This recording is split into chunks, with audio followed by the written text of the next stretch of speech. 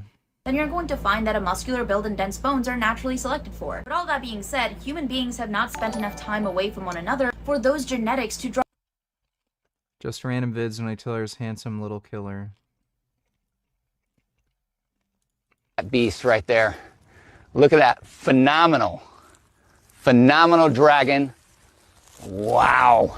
Look at that tongue on that guy. He is poised. He's like, Charles, are you going to try to do your old wrestling moves? No. I would let him bite me. I just want to pet him. I'd let him bite me just so I could pet him. He's very handsome. Sing this as Svaria. Make it a tribute to the demon Luna. Also can put on that balding wig.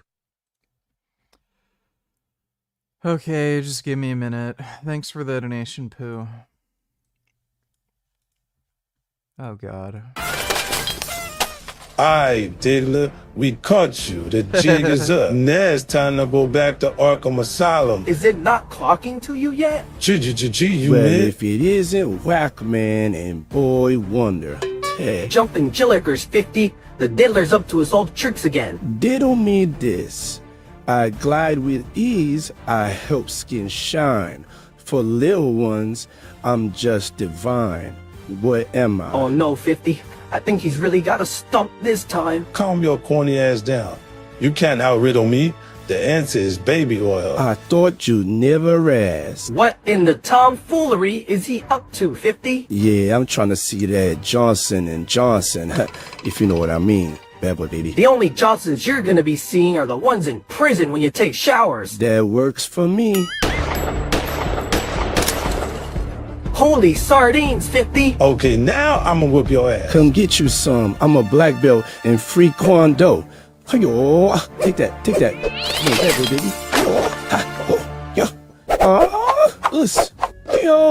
Yeah, take that, Ray J. Young Miami. Security, arrest this rabbit. Hands behind your back. She said she liked my Tootsie Roll. Kanye West and Rick Ross helped me. Ooh, Mama Shell, Goat James, Lakers in 5. Sky Bree got that dang boy.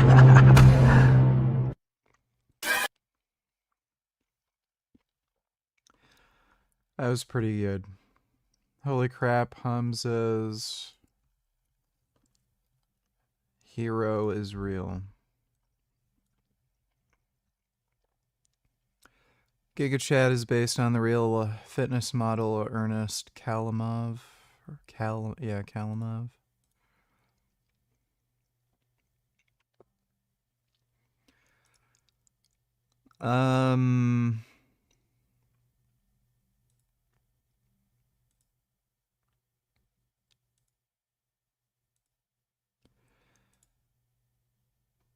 I don't know. So, wasn't this photoshopped? And the guy doesn't actually look like that?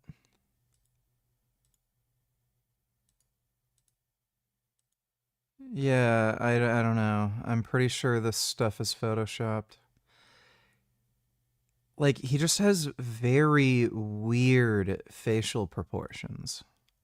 Like, there's no way anybody would actually look like that. Like, the physique, yeah, if you're on steroids and shit, but, like, his face is... Maybe he's just really fucking weird looking. I'm pretty sure these are all photoshopped. This chick... This is a Photoshop project. Like, he doesn't, like, none of this is real. So, yeah, none of this is actually real. Show me one video of this guy in real life, and you can see the Instagram filter, weird shit. Show me one, video of this guy in real life at, like, a bodybuilding show or something. But, yeah, all these are, like, photoshopped and faked. Thanks for the donation, though, just random vids.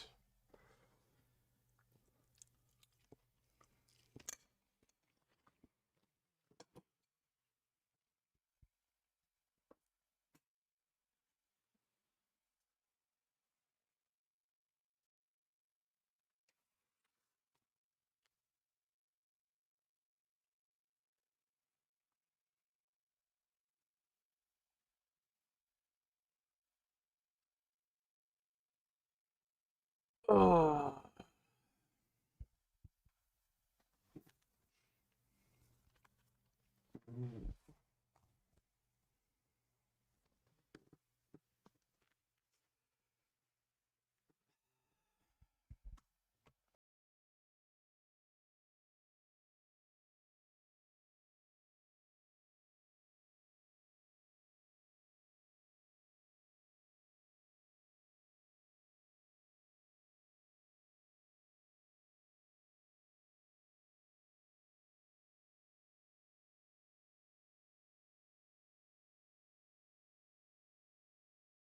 I'm not masculine enough, which is why I tried to kill you in the forest. What do you want from me? What do you want from me? I don't have any money. You need to give me money.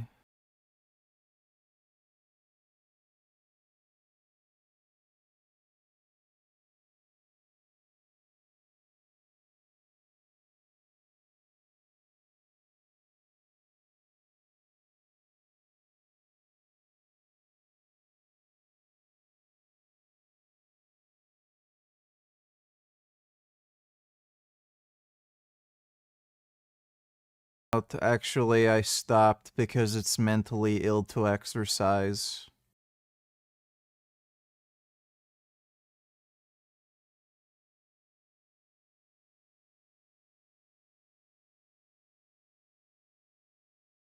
Because those are a lot of stairs and I don't really move that much during the day.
I won't let you down. Okay, this song sucks. Well, thanks for the donation, Pooh. I want a pet elephant now and so it can step on Frank.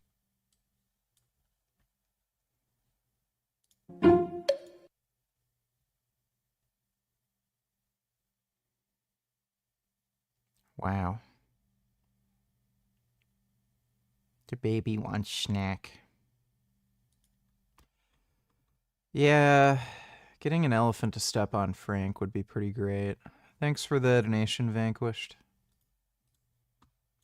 Draw deep and pervasive lines between muscularity or skeletal structure in certain races based on skin color. So the same genes that are involved in muscularity and bone density in black individuals are the same genes that are involved in muscularity and bone density in white and yellow individuals. The only difference is the prevalence, because some races were either forced to be or socially and culturally more involved in manual labor like farming. And since muscularity and a higher bone density would be advantageous for manual labor like farming, this lends to a higher prevalence of bone density, muscularity, and specific musculoskeletal builds within certain certain races. But again, I cannot emphasize this enough. Prevalence does not equal there or not. The underlying genetics to stronger bones, muscularity, and specific skeletal structure do not draw hard lines between races based on skin color. The same genetics that contribute to strong bones in African Americans can be seen in white European Americans. And these similar genetics explain why, without historical context, photos, and cultural artifacts, archaeologists and forensic anthropologists cannot use simply a skeleton or DNA to make strong estimations about what race a person was when they were alive. So this brings me to the question about what about 23andMe? Are they just lying to me about my ethnicity? Yes and no. So as I said, even though the genetics are the same, the prevalence of these traits are different due to culture, enslavement, and the convenience of romantic partnerships, which all play a role in the natural selection of certain traits. However, even though racism motivated some segregation between society due to forced enslavement and the commodification of certain populations, those who got enslaved got assaulted and abused. So genetic traits did not remain isolated within specific.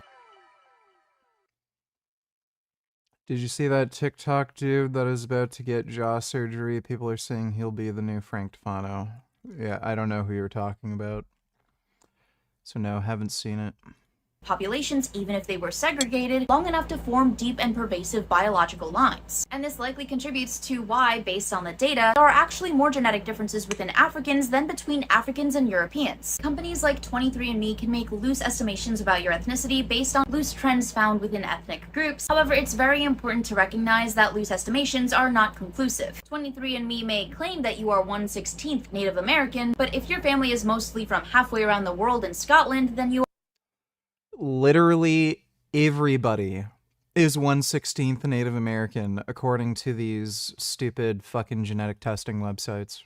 are probably not Native American. Your genetics just look like they could be Native American. And this brings me to the claim that race can indicate ethnicity, and ethnicity is based on your family, and your family is based on genetics, so ethnicity must be biological and genetic. Again, although there may be a loose trend, a higher-low prevalence of genetic traits within racial and ethnic groups, these genetic traits do not define racial and ethnic groups, and the genetics themselves are largely the same if they are found in other races. Moreover, these loose trends are largely disappearing as our society becomes more globally connected and mixed. Since colonialism and the age of conquerors, humans have been mixing and mingling, but now, without the difficulty of traveling from one continent to another, separation between cultures becomes less and less apparent, and so does the separation in our genetics based on ethnicity. In this modern age of airplanes and cars, ethnic separation largely relies on differences in language, which can make it difficult for partners to communicate with one another, but this separation is easily overcome by learning a new language. Overall, since the dawn of human existence, the biological lines that separate different ethnicities have been crossed too many times to count. So many times that the biological lines that loosely separate different ethnicities are loose and temporary and mere estimations of what a person's ethnicity truly is. I mean, the moment a mixed baby is born, you get even more complications in how you define ethnic groups as different ethnic genetics mix and mingle. Now, what about the clear genetic differences in athleticism between different racial and ethnic groups? First, that is assuming that those differences are purely genetic. But before I extrapolate on that point, jumping back to my points on muscularity and bone structure, societies that had stronger roots in manual labor like farming or were forcibly enslaved to participate in manual labor were more likely to experience stronger natural selection and environmental exposure to promote traits like enhanced muscularity and bone structure. That is true, but this natural selection and environmental pressure was largely driven by social factors such as convenience of partnerships, agricultural practices, and enslavement. And on top of that, because enslaved populations were not necessarily reproductively segregated, humans still mingled with each other from one race to another, there were no pervasive biological lines that divided race based on athleticism or physical capability. But what about certain countries being successful in the Olympics? Well, although genetics, specifically involving actin N3 polymorphisms, can promote athleticism, actin N3 polymorphisms do not define race-associated athleticism because these polymorphisms are present in almost every single race and ethnicity, while the social acceptance of athleticism and sports are not. Basically, a race or ethnicity may have a certain prevalence of certain genetic traits that contribute to athleticism, but only if the society promotes athleticism will that society become exceedingly successful in the Olympics. Remember, you can be genetically blessed but never train a day in your life. For example, the actin N3 RR genotype is the most strongly associated with fast, powerful movements that aid in sports like sprinting and powerlifting. Controlled populations of Aboriginal Australians, the Finnish, South African and Caucasian, African Americans, Jamaicans, Russian Caucasians, Ethiopians, and Kenyans all have the highest frequency of this actin N3 RR genotype. But despite high genetic frequency, Fact: if Walt had not made Snow White, he made a film called Penguin Island, an idea so dumb it must be seen to be believed. Just read the plot.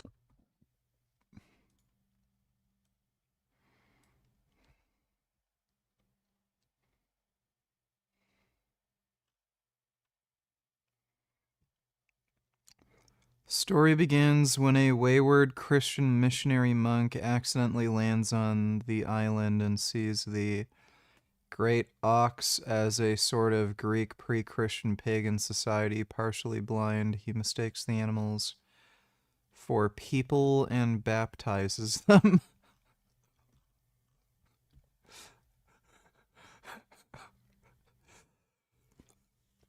Why couldn't this have been made?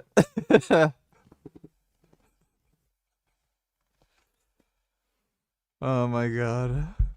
Who had the idea for that? Thanks for the donation, Dodo.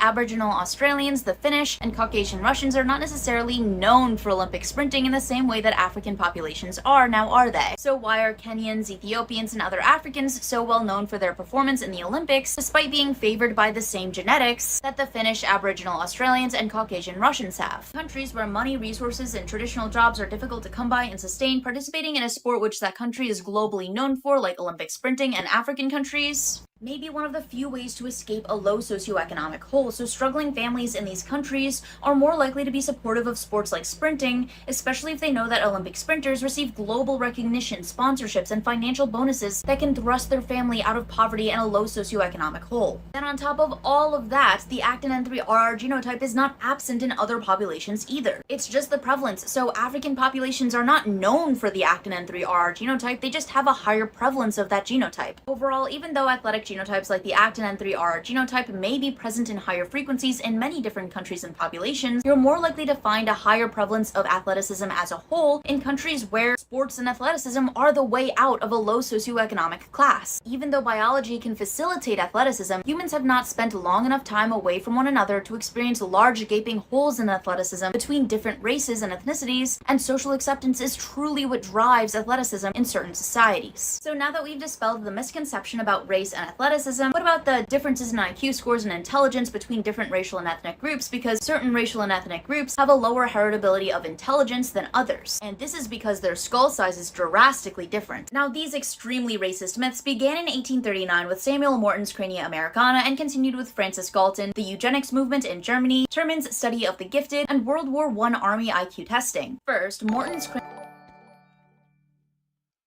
This dude is the new Frank Tufano. You think clean beef patty has moves? I am getting something called a double. Oh, that guy. Let me see. I am getting something called a double jaw surgery very soon. I've got my plan right here. I can show you that after. And what does that do? Like, why would he get jaw surgery? Like, at least Frank, he had an underbite and his teeth weren't lining up well. So even if he had like a cosmetic motivation for the surgery, like, yeah, he looked fucking weird and he actually had a physical problem that was uncomfortable. Like, he had an underbite and everything. I mean, maybe this guy needs braces or something, but why in the fuck would you do this? In general. So a double jaw surgery is advancing the upper and lower jaw. Okay. So this is also in conjunction with implants being done. So this is certainly, going to improve my airway, but this is an aesthetic surgery, right? I'm not going to sugarcoat it. This is for aesthetics. Sure. So I don't think that there's a problem with recommending aesthetic surgery, right? Even if you don't. I don't know. I mean, we'll recommend. He's gonna be the next Frank Tufano. This is gonna be our go-to lolcow. Recommending it to who? Because I don't think you're okay. Because I don't know all your content stuff. When people say you push kids to get surgery, I guess is that true? Like, what do you think? I don't really come out and say, hey, you should get surgery. I'm just saying that this is an alternative that exists. So maybe it's something that you want to think about. If the black pill is logically applied, it is always going to be a pro. But the problem is that people misinterpret things. People get insecure. So it's like more than likely it's going to detriment people because their brain chemistry doesn't allow them to logically process information.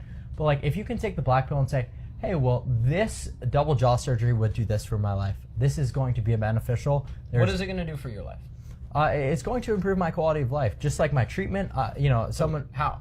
just you know, any micro interaction would be more favorable if I'm more aesthetic, right? This is not something. I don't know. I'm telling you. I don't know. You guys agree with that? But like interaction with who? Like it's not going to change his interaction with you guys. Absolutely, it's your girlfriend. It's subconscious. It's. I'm not gonna lie, Brennan. I think what I realized over the past 2 or 3 months, subconsciously you really do judge what someone looks like off the first like few seconds. No, I think milliseconds. I think totally, you don't even totally. The realize first though. time you meet them, no, I totally agree with you there. But you don't even realize. But I'm saying you're genuine friends or like your Yes, your it's not something. girlfriend. It is completely. Yeah, I mean, here's the thing with plastic surgery. It's really good for fixing like a defect. So if you have like a chest wall deformity, if you have some like weird fucked up crinkled nose, you know, some weird shit going on, like excess skin, like plastic surgery is really good for that, like fixing a very obvious like flaw or deformity. But if you already look good, the chances of plastic surgery making you look better are very slim. And what's going to end up happening is, rather than looking better, it just looks like you've had plastic surgery. So if you're already ahead, don't get greedy. You're not really going to be able to make yourself look better with plastic surgery if you're already good looking. Subconscious. So yeah. a double jaw surgery is going to enhance what your relationship with your girlfriend? So yeah, potentially. But the How? thing is, so just like these subconscious biases, like There's no fucking way this guy has a girlfriend. No chance. No girls would want to fuck with this guy if they knew he was this insecure fucking weirdo. the better looking you are, the better people treat you. This is really like not something that's just my opinion. This is like well documented. There are studies on lookism. Like this is something that exists. Just you really have to weigh like the return on investment for these surgeries. These surgeries are extraordinary means. So if you determine to yourself that a $30,000 surgery is going to improve your life and pay itself off, then I'm saying, yeah, this is probably a good idea. What if it goes wrong? Yeah, he's the new Frank Tufano. Yo, you don't need surgery. It's not about needing surgery, right? So I don't think that I need surgery to get women or anything like that, but that's not the goal. I mean, the goal is to mog, okay? I just want to mog. I don't give a fuck about getting girls. I don't give a fuck about that shit. Yeah, he was injecting some shit in between his eyebrows, and it looks like he has a scar there now. I want to mog people, right? I want to walk into a room and people are like, holy shit, look at this guy. That's what I want, okay? So it's not about getting a fucking girl. I could get a girl right now. I could have a girl in my house in probably 2 hours if I gave a fuck, but I don't. I give a fuck about streaming, and I want to give a fuck about mogging. So that's... Like, you can see his teeth are kind of crooked and shit here. Like, rather than spending $30,000 on some risky jaw surgery, why doesn't he spend like 5 or 10 grand just on like braces or something to fix the alignment in his teeth? Like, that'd probably go way, way further for him, you know, in terms of improving his looks versus the stupid jaw surgery. That's kind of where I'm at. Yeah, but it looks like he has a scar there in between his eyebrows, and I know he was injecting something around that area.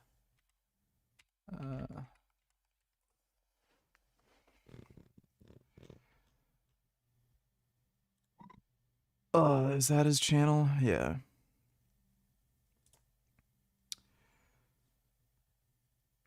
Yeah. Yo, back with some more PDO. This was I can't even remember what the fuck this shit found is. by, my guy Orc. Everyone knows him from the forum. So all credit to him for finding these on eBay. So we're gonna give it a try. First is we gotta be sterile. Excuse me. Don't want to forget the most important. He says he wants to be sterile, and he has a bent-ass needle here. Exactly why I'm gonna be doing these. My guy Orc. Yeah, why is the needle bent as soon as he pulled the pin? Everyone knows him from the forum. Or the cap. So all credit to him for finding these on eBay. There are temples. I'm trying to bring that. Or so. Oh, I think he was injecting the side of his eye. I don't know if he was injecting in between. We had about that much to spare. Cog thread, you know? Besides the point. I'll be dead with positive canthal tilt. The fucking good for this. I think there was another one where he was injecting in between his eye. Maybe I'm misremembering.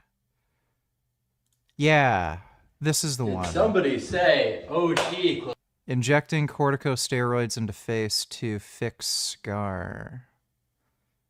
I think this is the one.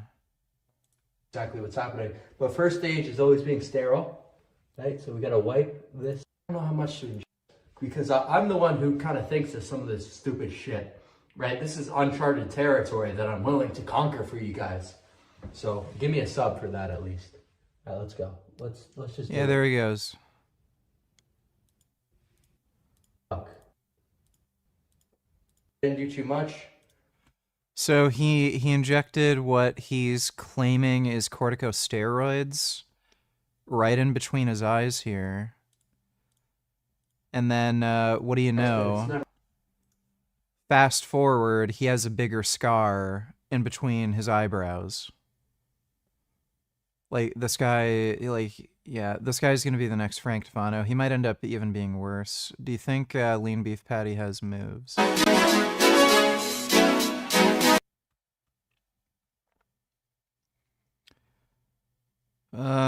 Not really. She does have a nice ass. It's too bad she's like a horrible, horrible, evil person. Thanks for the donation, Sneed. You should make a skit based on the plot of this canned Disney film VG.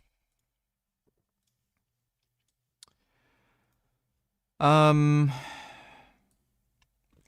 don't know where I'd find a penguin, though. Maybe I could think of something. Thanks for the donation, Dodo. This is the jaw surgery clavicular is getting. The blue objects are implants. The video is from the software the surgery center uses. I think he's going to look like Giga Chad. He's probably going to come out looking like handsome Squidward.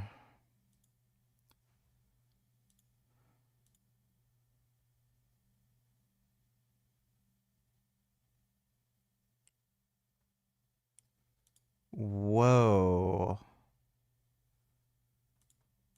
This is crazy. Dude, they're literally gonna chop his face into pieces. And then add some, like, weird, fucked up implants. Jesus Christ, that is insane. Dude, this guy's gonna get fucked up. I can guarantee you, he is gonna be fucked up after this. Yeah, he's gonna look like a fucking weird freak. Oh my god.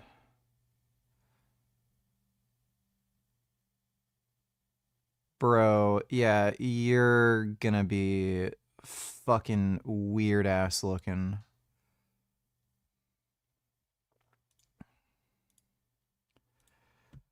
Well, I don't even know if this guy is going to be able to talk properly after he gets this done. There's a good chance he's going to have nerve damage and not even, like, be able to speak, you know, right?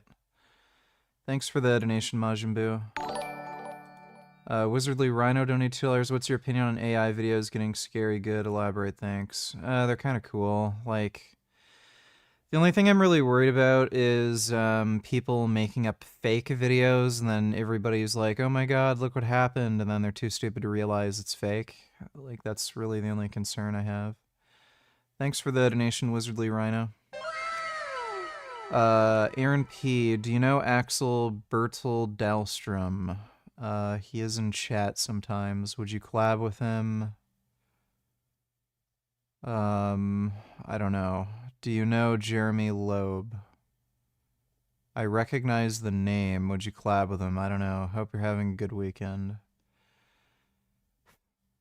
Yeah, can't complain. Having some good workouts and shit. Steroids are feeling good. Thanks for the donation, Aaron. Genetic dildo beast reacts to you. All right, friend. Oh my god, what is he? He's doing it right now? Yeah, dildo beast. What's hilarious? This guy accidentally he was recording on his phone and he accidentally showed a tab he had open. He was looking for gigantic dildos, like, and I mean huge. They were like 20 inches or something. And then people brought it up, asking him, why the hell are you looking to buy, like, massive 20-inch dildos? And then he said something like, I fuck more bitches than you, fucking virgin, like something like that. And so, Vegan Gain says in this video the reason why he's on board with steroids now, too. And I guess that's the reason why he's taking steroids. Handout glove will revolutionize and dominate the $8 billion glove market. You are one ripped dude. Oh, wow. Are you really 85? Be 84 in February. You are. Yeah, dude. You ain't looking like that at 85.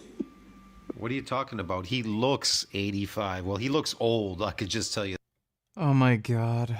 And he didn't even let me finish what I'm saying. that. He doesn't look that great to me, but he looks okay. If you're... Yeah, right. He looks okay at 85. Show me any other 85-year-olds that look better. Not on steroids, like what? What? He looks 85? He wouldn't look like that at 85 because he's on steroids, and why does he look so old, bro, and broken down? Not sure if he realizes when you get older, you age.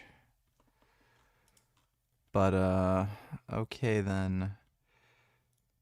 I'm assuming this guy, gained a fair bit of weight because I've noticed people were making fun of him for being fat. And then he stopped actually filming himself. And he's just been making these weird reaction videos where he doesn't even show his face on camera. I don't know when the last video he made. Hey, Francis, we are back. Yeah, that's not even him. I don't know when the last video was that he made where he showed himself. But, like, he's saying everyone looks like shit and they're aging horribly. He won't even show what he looks like. And I'm pretty sure people were making fun of him for being weak. He's not particularly strong, and he has issues with his weight, like, you know, most people do. So he's like fat, he has a stomach. So he might have gained more weight and he's just embarrassed to show his face on camera now, but like it's just funny how dudes who are, you know, absolutely killing it. 85-year-old guy who takes care of himself, you know, diets, exercises, and he's on TRT, clearly. And then he's like, yeah, he looks like shit. Like he looks okay for his age, but not great. When this guy who's way younger, in his 40s, like probably about half the guy's age, and he can't keep it together, he's overweight, doesn't train, and then makes fun of how other people look. Thanks for the donation though, nigga. Schizophrenia Americana found significant differences in skull volume, and these differences were used to justify the enslavement of the race with the smallest. Any other YouTuber know about your new steroid cycle? Blaha, Vegsaps, Isaac Butterfield, your cousin Vince? Please react, ara. You, ara. You, ara. You, ara. You, ara. You, ara. You, ara. You, ara. You, ara. You, Hurrah! You! Hurrah! You! Hurrah! All right, I'll look at that in a second. Thanks for the donation, Nate Higgers. I wouldn't be surprised if Jason Blaha knows I'm on steroids now, because he's kind of a loser who, despite claiming he doesn't watch any other YouTubers and shit, I can guarantee you all the guy does all day is just look through people's YouTube videos.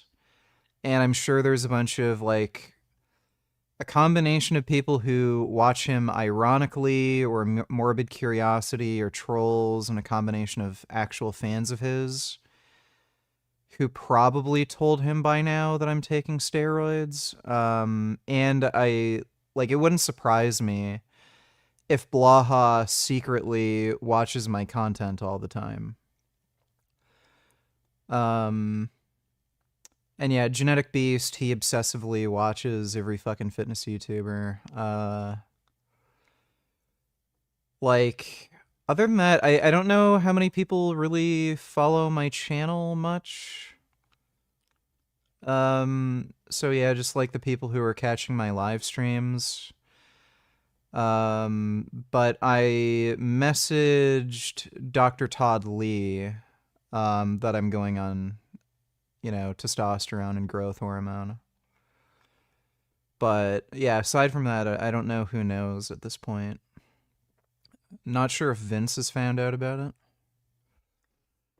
Let me see, Nate Higgers.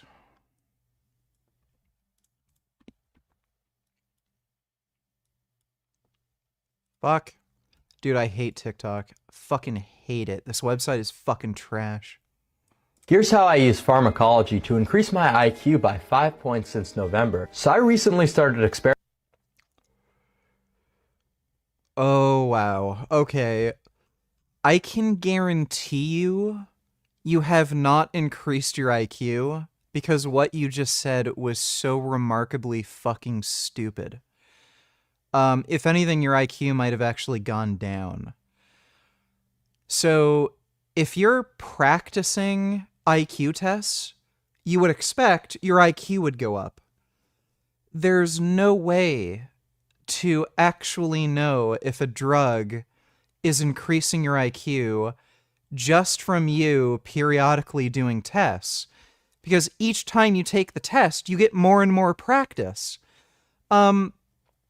That fucking scamming, lying asshole, what's his name, who always brags that he can bench 500 pounds, the Christian idiot, what's the guy's name? Man claims highest IQ.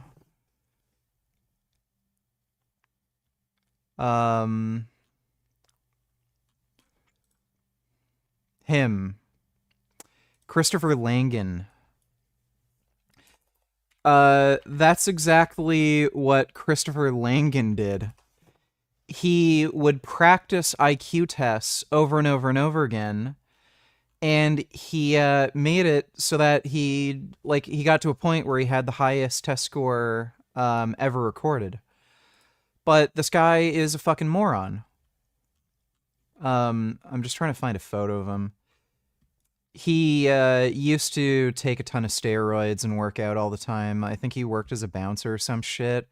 Every time everybody calls him out for something stupid he says, I can bench press 500 pounds. How much can you bench press, pussy? So, yeah, exactly what you'd expect from a guy who has the highest IQ, obviously. So the only way to know if any of these drugs can actually increase your IQ is with randomized control trials. So if you have a large enough test group, even if you have the issue of repeat testing making somebody better at IQ tests, well, you solve that problem with between group differences. So each group is going to have the same amount of practice on the IQ test, and you measure the between group difference, and you can make a strong inference that this drug played a role in the, between group difference. But you're not going to be able to tell how much You personally increased your IQ because you just took some fucking random drug you heard about on fucking Reddit.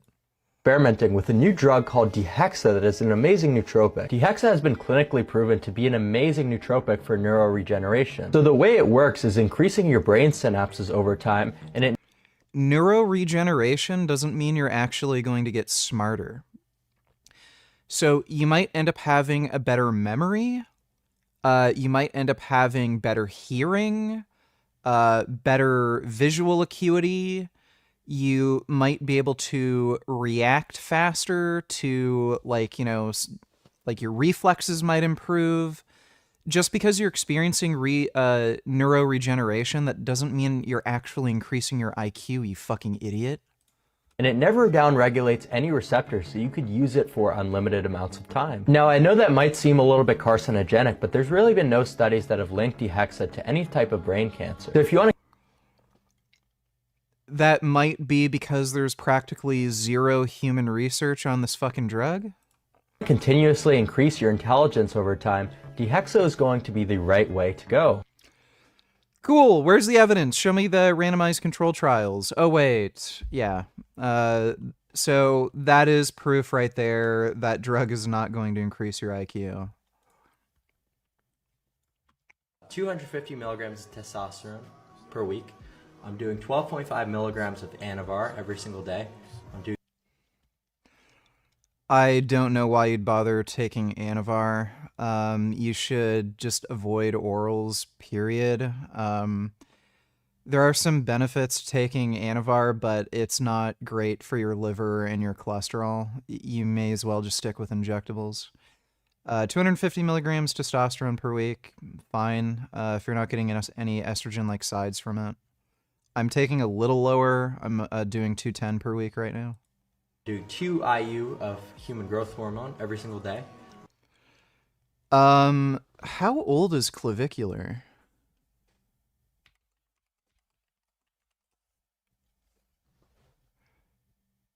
No, he's not that young.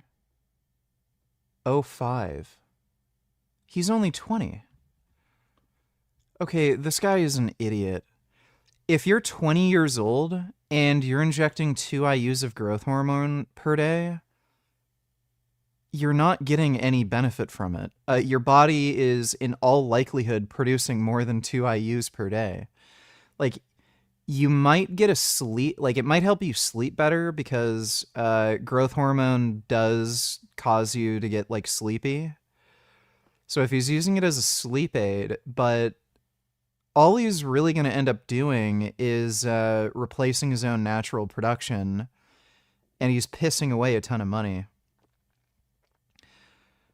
2 IUs per day, depending on where, like, what source he's using, it might not be that expensive. The source I'm getting it from, that would be about $300 every 2 months. Or no, $300 every, like, month and a half.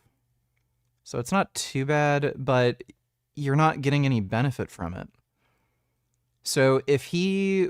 I'm not sure exactly why he's taking this, other than, like, maybe a sleep aid. But yeah, if you actually wanted to benefit from human growth hormone at that age, you'd have to be taking at least 4 IUs.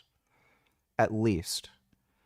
And given this guy's track record of not knowing anything about any drugs he's taking and where to source them, he may not even be taking human growth hormone. He might just be injecting horse shit. And I'm also doing 100 micrograms of IGF. Literally no point of injecting IGF. Especially if you're already taking growth hormone. What would be the fucking point? You're getting conversion of growth hormone into IGF-1 anyway. So yeah, I doubt this guy is even getting growth hormone, knowing him. Your political views? Politics are jester. No, it's not. Oh, it's not? No, it's actually really based. Oh, it's really based? Oh, I didn't know that. Yeah, no, I'm it's just really kidding. based. I think politics are really cool. I have no idea. Well, he might be our new #1 go-to lolcow. Yeah, he's gonna be the new Frank Tufano dude, especially after that jaw surgery. Skull the Ethiopians. But Morton's methodology was highly susceptible to error and bias as he measured crania size by manually filling the crania with pepper seeds. This method likely led to overstuffing the skulls that he wanted to be larger. On top of that, he took away much of the variation within the Ethiopian race by using far less, over 20 less Ethiopian skulls than Caucasian skulls. So not only did he overstuff Caucasian skulls, he likely also chose the larger Caucasian skulls when compared to the Ethiopian sample. Combining this error-prone methodology and a faulty sample size, Morton's data was inherently flawed. As race became a more rooted social construct in our society and as science advanced, we learned that socioeconomic status plays a massive role in health status, as a higher socioeconomic status allows for better health education, more time and effort towards optimizing physical activity levels, and more money and opportunities for healthier eating habits. Unsurprisingly, a higher health status also contributes to larger brain sizes, particularly in developing children. But again, by this point, race has already become a very rooted social construct in our society. So through racial discrimination and segregation, individuals of particular races got stuck in lower socioeconomic statuses. This is ultimately why racial differences in pre-adolescent brain outcomes are completely mitigated by household income. Basically, the higher the household income, the higher the socioeconomic status, and the more that racial differences begin to disappear. This all really truly demonstrates. React to this VG. Lock in real quick for me. Hey, do you realize that women would rather die alone than live a life with you? I know. Of course, it would be somebody with green hair saying this. Of course. It's funny, she doesn't realize the reason she's gonna die alone isn't because she doesn't want anything to do with other people, it's that other people don't want anything to do with her. Bold start. Okay. I don't agree with her. But anyway, Yeah, over I don't like her already. Yeah, seriously. So look, over the past few months, there Sengoku donated $2.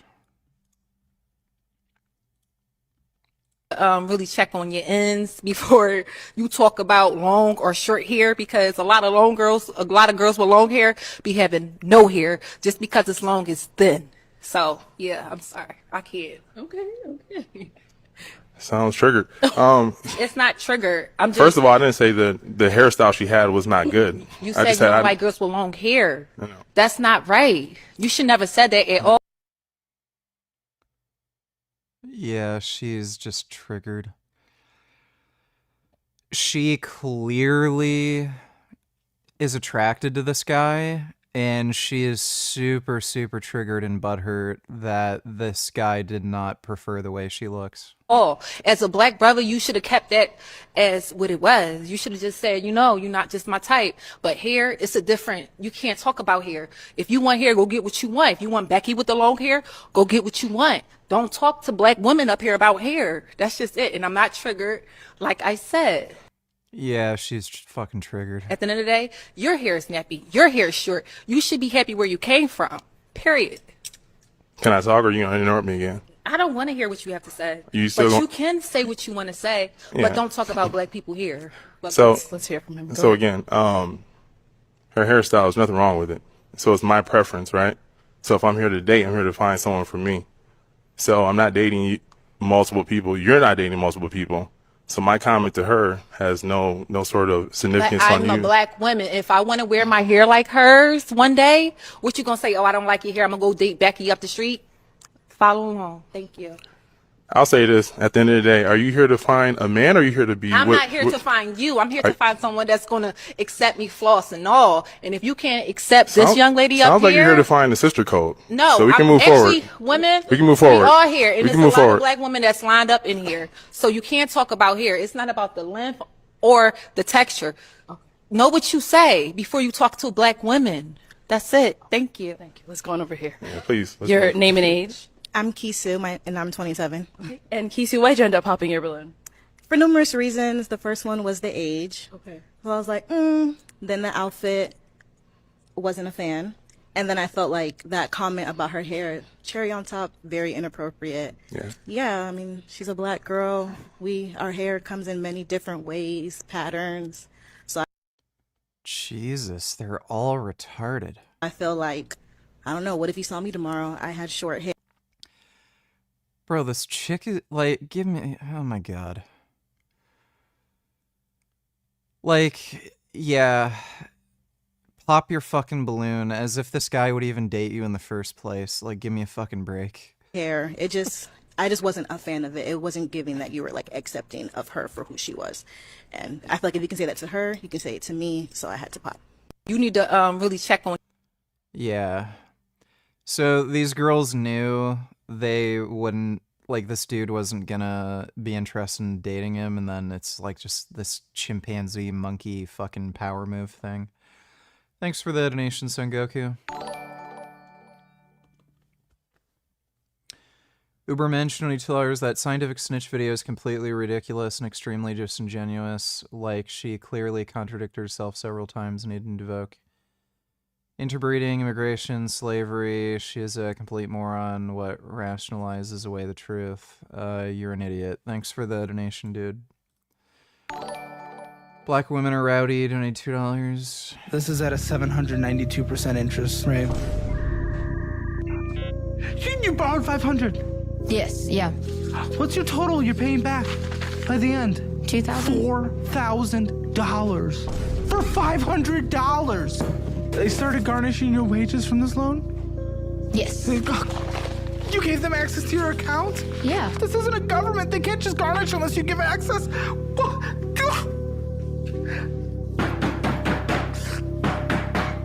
Why would you give them access to your payroll? I thought it was required. I make good money doing this, don't get me wrong.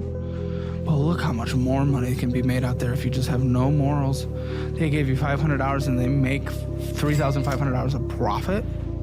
Oh my goodness. Why sit here and film with someone who's a disgusting person when I could just be giving out loans to disgusting people and ruining them?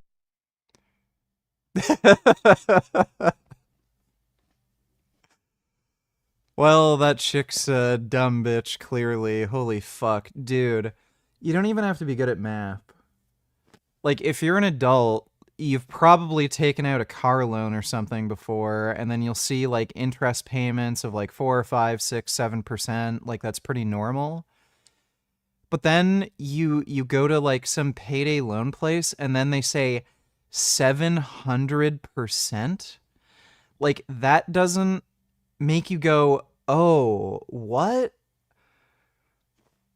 Who in the fuck takes out a loan that has 700% interest?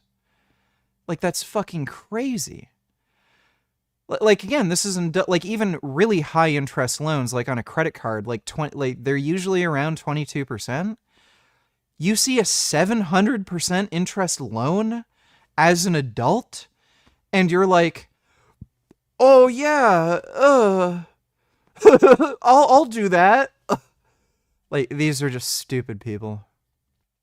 And it's like I said, it's very easy to make money if you have absolutely no morals. And yeah, all these people are just taking advantage of stupid people. They're everywhere. There is a huge market of dumbasses to exploit. That is fucking hilarious though, dude. What's a sweet treat? Sweet treat, yeah. I mean, hey, sometimes you gotta get yourself a little sweet treat, you know? Get yourself after a long, hard day, just get a sweet treat. Like getting like a little drink or, you know, like a little candy bar or something like that. Sometimes I get a little overboard, but sweet treats are Like nice. what? Like a little candy bar. I don't get like the hot dog rollers if that's what you're thinking. I don't get that. Cheetos, yeah. I get like, you know, like the pizza slice or I just get like a candy bar. That's my sweet treat to me. Okay. This is me saying this from just a human caring about another human. I'm thick. I got that mass. I don't think we need to be getting sweet treats. I do think about that, and then at the same time, I'm like, oh well, at least I'll die happy with a little sweet treat. You know, I don't get. Everyone has their own interests in life, and it's not an like wrong or invalid point of view to say I like this, so I'm just gonna keep doing it, even though it's like not conducive to long-term health, and I'm probably gonna die younger. Like, that's fine.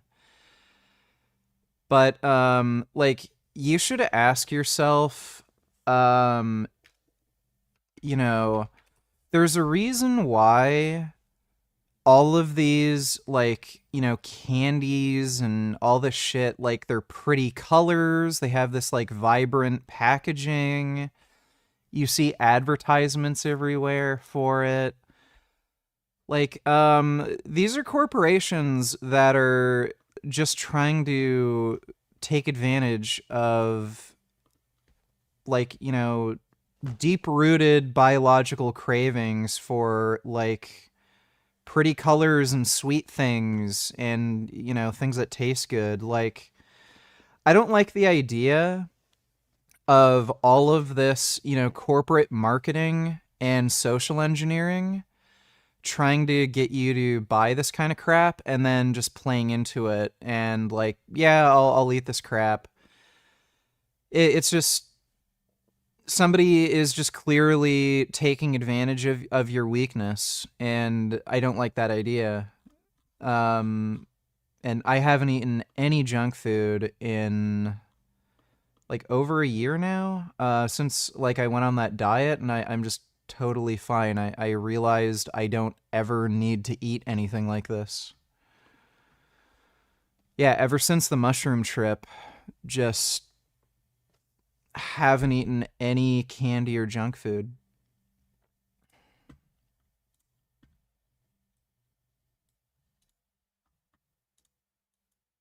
Mr. President, Epstein has a certain reputation, obviously. Just curious, were some of the workers that were taken from you, were some of them young women? Were some of them? Were some of them young women? Well, I don't want to say, but everyone knows the people that were taken. And yeah, one of the girls was 16. It was the concept of taking people that work for me is bad. But that story's been pretty well out there. And the answer is yes, they were. Yeah. Yeah, this ain't looking good for Trump. What did they do? In the spa. Jobs in the spa. Yeah, it's people that work in the spa. I have a great spa, one of the best spas in the world at Mar-a-Lago. Why do his teeth look so small? Don't his teeth look weirdly small? Like, there has to be a difference in, like some people have smaller teeth and larger teeth, but, like, his look weirdly small. And people were taken out of the spa, hired by him. In other words, gone. And other people would come and complain, this guy is taking people from the spa. I didn't know that. And then when I heard about it, I told them, I said, listen, we don't want you taking our people, whether it was spa or not spa. I don't want him taking people. And he was fine, and then not too long after that, he did it again, and I said, out of here.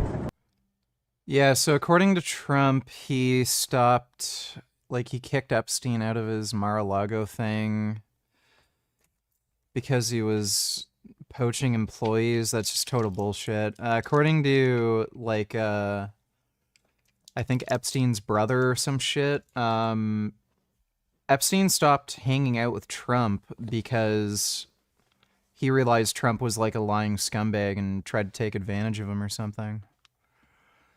But yeah, that doesn't look great for Trump. Thanks for the donation, Black Women Are Rowdy. And boy, donated $2. Why don't predators attack capybaras? Are they just that chill? Well, kind of. Capybaras have this strange superpower. They radiate zero threat. Their calm energy, slow movements, and total lack of panic make them blend into the background, even next to crocodiles. Predators often go for animals that bolt or freak out, but capybaras, they just mind their business. Plus, they're social animals, so they've always got backup, and they're surprisingly smart about who and what they trust. They'll hang near predators that aren't actively hunting or are too full or lazy to bother. And if things do go south, they're incredible swimmers, diving underwater for minutes at a time to escape. So yeah, they kind of vibe their way through danger. And somehow it works. Why don't predators at Capybaras are really cool. I like them. Thanks for the donation, Ben Boy. There have been all these articles published about a manufactured thing, and it's referred to as man-keeping because if the press isn't writing gender-related stories on a manufactured issue that frames men in a negative light, what else would they be doing with their time? And I'm actually being serious. I'm not even being hyperbolic here. So apparently, man-keeping is a term that was created by a postdoctoral fellow at Stanford University, because of course it was. Her name is Angelica Puzio Ferreira, and it describes the work women do to meet the social and emotional needs of their men in their lives, from supporting their partners through daily challenges and inner turmoil to encouraging them to meet up with their friends. Is that really that much emotional work to like encourage your man to go have fun with his friends? Really? Okay. What I have been seeing in my research is how women have been asked or expected to take on more work to be a central, if not the central, piece of a man's social support system. Angelica, what is the point of entering a relationship? Like, genuinely, I wanna know. I wanna know because as a woman, and I don't speak for all women, I just speak for myself. As a woman, I'm gonna need some emotional support, okay? Like, that's one of the things you expect in a relationship, right? And by the way, oh my God, she's brain dead. Wow, even a pedophile like Epstein reels Trump was bad news, so why not his dumbass supporters?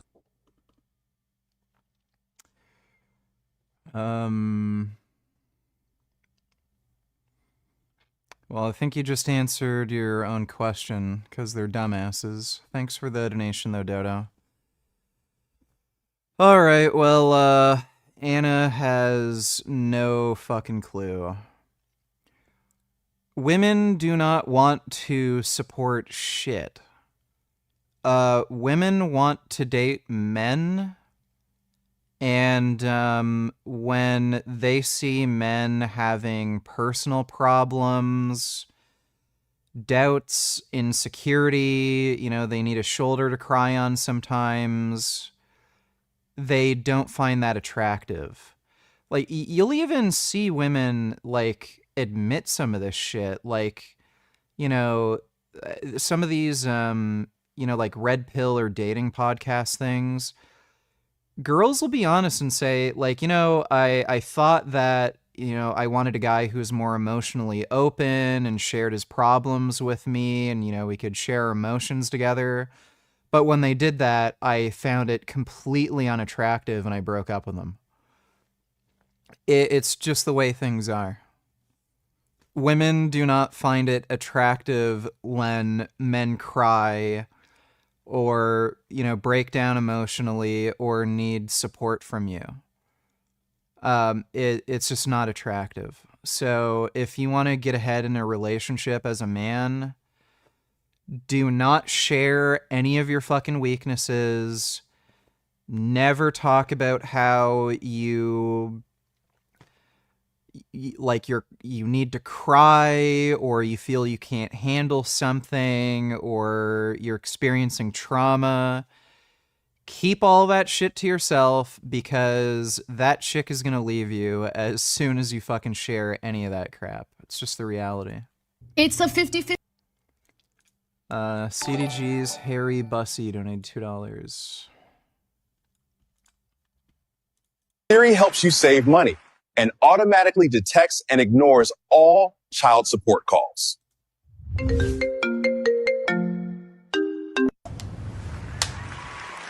Y'all see that? Siri just hung up on CPS. We call that block the BS mode. The smoke detector silencer for FaceTime now automatically detects that smoke detector beep in the background and mutes it. Y'all ain't gonna believe this. With the new iPhone 17 Black, Apple Pay now accepts food. You know, I've noticed that there's a lot of like black people who don't replace the battery in their smoke alarm and they just let that beep keep playing. I don't know why the fuck they do that. Stamps. It's what we've all been thinking, right? And let me tell y'all, this new iPhone 17 Black is built tough, real tough, with that Gorilla Glass. Unbreakable, you hear me? And for the price, the iPhone 17 Black can be financed at only $99.99 a month for a 400-year term.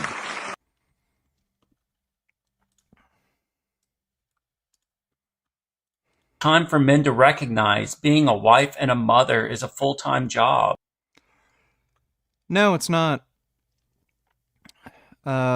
Women over-exaggerate how much they have to deal with so that they can keep delegating tasks to you so that they don't have to do shit.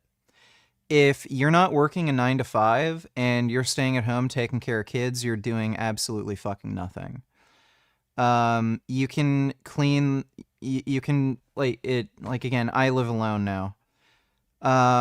If you just sweep up around the house every few days, like, you don't have to really do much cleaning. It's easy. There's also vacuums, you know, Swiffer mops. Like, nothing requires any effort anymore. Laundry, that's all automated. You just throw shit in the machine and then it's done. Same with making food. Like, again, we have ovens, microwaves, instant pots, air fryers. Like, it's all just done for you. You just chop up food, pour on whatever sauce or spice you want. It's over. And when it comes to taking care of kids, it's fucking easy. Kids will entertain themselves. If they have toys, they'll play on their own, especially if they have siblings. They can run around outside. Video games exist. They also like watching cartoons. Like, kids take care of themselves. So every time a woman says, like, who isn't working and is just a stay-at-home mom, and she starts saying shit like, you're gonna have to help me take care of the kids. I don't have any time to myself. It's just bullshit. They're just trying to make you do more shit, even though you're the one fucking working and making money, so that they can be even lazier. So if your wife doesn't have dinner ready on time, write her up. You're her manager. That's your job. If she says she's tired and not in the mood to mess around, let her know that her time off is not approved. Oh, that's funny. That's a funny angle. Yeah, that is a funny angle. Yeah, more dudes need to use this line. Yeah, if being a mother is a full-time job, then I guess you're her manager. That's your job as her manager. If she comes to you crying and says that being a wife and a mother is not fulfilling enough for her, stop her right there. Tell her this could have been an email instead of a face-to-face meeting. That's funny. Convince you that having high blood pressure is bad. Imagine your blood flowing through your veins faster and harder. Oh, excuse me, sir, you got high blood pressure. Yeah, I bet I fucking do. It sounds to me like he's supercharged. My blood travels at 400 miles an hour. They try and convince you. Yeah, high blood pressure's bad. Oh my god. That sounds like something Tate would say. What's your biggest regret in life?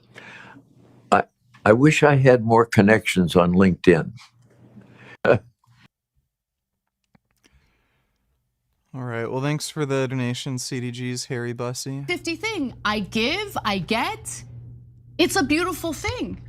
Yeah. So I've never heard of women needing emotional support in a relationship. Never. Right? So, like, guys, I get it. So is it more of a phenomenon recently that guys are relying more on their girlfriends and wives? Apparently so. There's some numbers that back it up, yeah. Right? And I'm gonna add one reason why as we go through this story, right? So I understand the phenomenon. At the same time, I don't know what's wrong with it. Like, they make it seem like it is happening, hence it is bad. Why is it bad? You're talking in Eugenics gains when Taylor's 841. You support this. Skip to 841. Is this just some stupid abortion video? Yeah, I've already seen this. This is 9 years ago. I've already seen that video. Yeah, I don't fucking care if somebody kills some stupid baby. But what about a woman's right to choose to not give birth? Okay, so what does abortion actually involve? I think it's important that when we're discussing this that we actually go into what it involves. So a late-term abortion, which is almost always what happens with children with disabilities, typically involves the insertion of forceps through the birth canal into the uterus, the clamping down on the skull of the baby, the crushing of its head, the decapitation of the baby, and then subsequently the dismemberment of its body. That sounds preferable to taking care of some fucked up retard for the rest of your life. So that's how you end up not giving birth if you are already. Yeah, dude, if I found out, like, if I was actually interested in having kids and I found out that I was gonna have a kid who's, like, fucked up and mentally disabled, yeah, I would tell my wife or girlfriend to get a fucking late-term abortion. Why would I have any interest in taking care of some fucked up retard who can't do shit and I'm gonna have to take care of him for the rest of my life? Like, that is just such a drag. And like, you can't do anything with your kid. Like, he's a fucked up retard. You know, he's never going to grow up and then you're going to be able to share any of the same hobbies or interests or anything. Like, they're just tarded. I don't know how people do that shit. Already pregnant with a fairly developed fetus involves quite a violent, brutal act performed by a surgeon. Yeah, if I was gonna be born retarded, I would prefer my parents just kill me before I'm born. Thanks for the donation, Eugenics Gains. To your partner more, and they're helping you get through tough times. That sounds kind of amazing. It's funny because, like, historically, the big issue is the different way the genders communicate. So usually with males, these are generalizations, but I think most people can relate to this. You know, she's got some good milkers. Women like to vent. Like, oftentimes, I'm having a No, women don't vent, they just whine and complain. bad day. I just want to vent about my problem. Women can have a great day and they'll still complain. You know, it's funny, like, every chick does this. There's always at least one woman at their work that they always complain about. My mom does this every fucking single time I see her. She will always complain about some woman at her work that bothers her. And it's always like disproportionately other women they complain about. Like, you know, like 95% of the time, whenever a woman is complaining about something that happens at their work, it involves some other woman they're working with. It's hilarious. They all do this. So, women just complain. They can be having a great day. Everything can be going well. They'll find something to complain about. 21st donated $2. Is this one of those doctors or engineers I've been hearing about?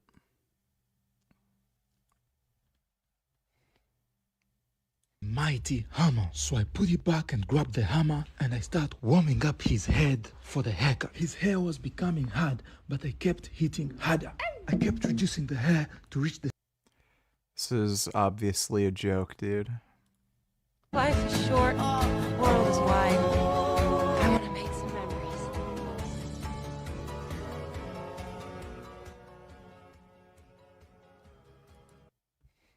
Oh, great.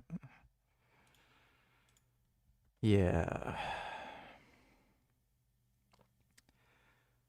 What does your diet look like now? It's fairly similar. Like, I've just added in some more fruit.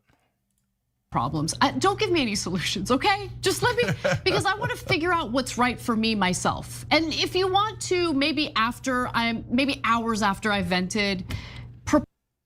Yeah, like right now, in the morning, I'll have a protein shake, have some fruit, So it's usually like watermelon and grapes.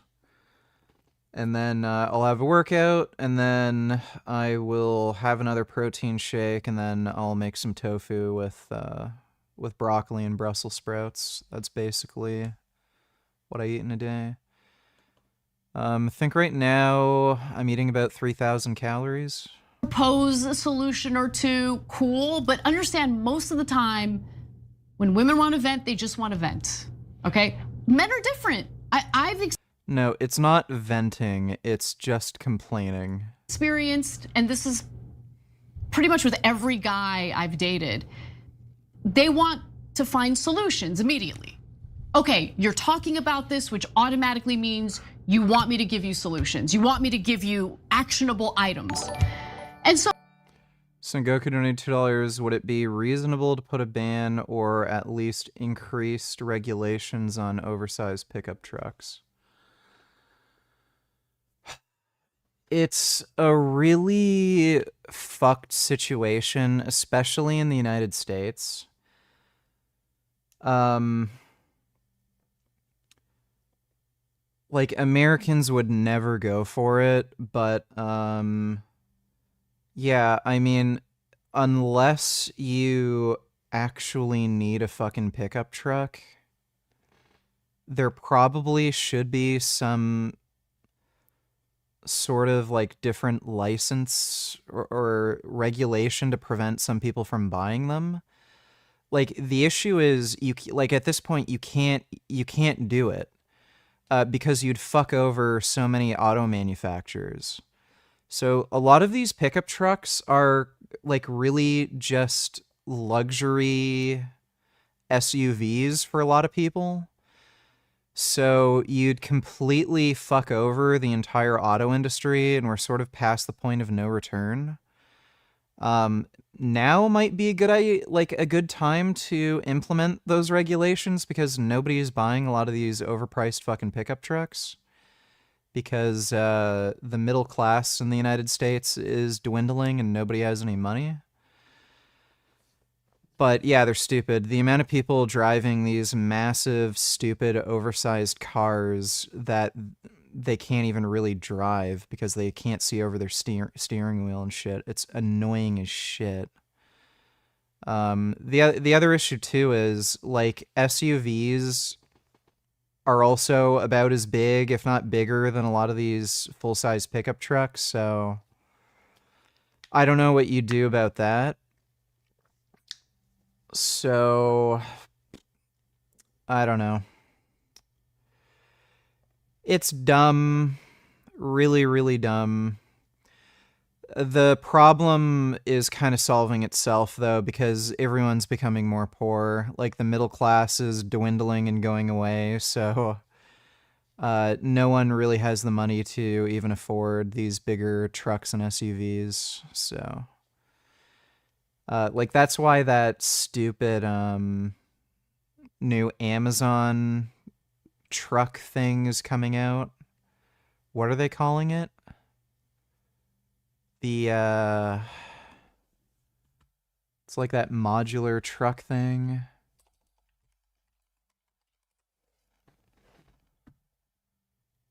Yeah, the Jeff Bezos pickup truck. Not that.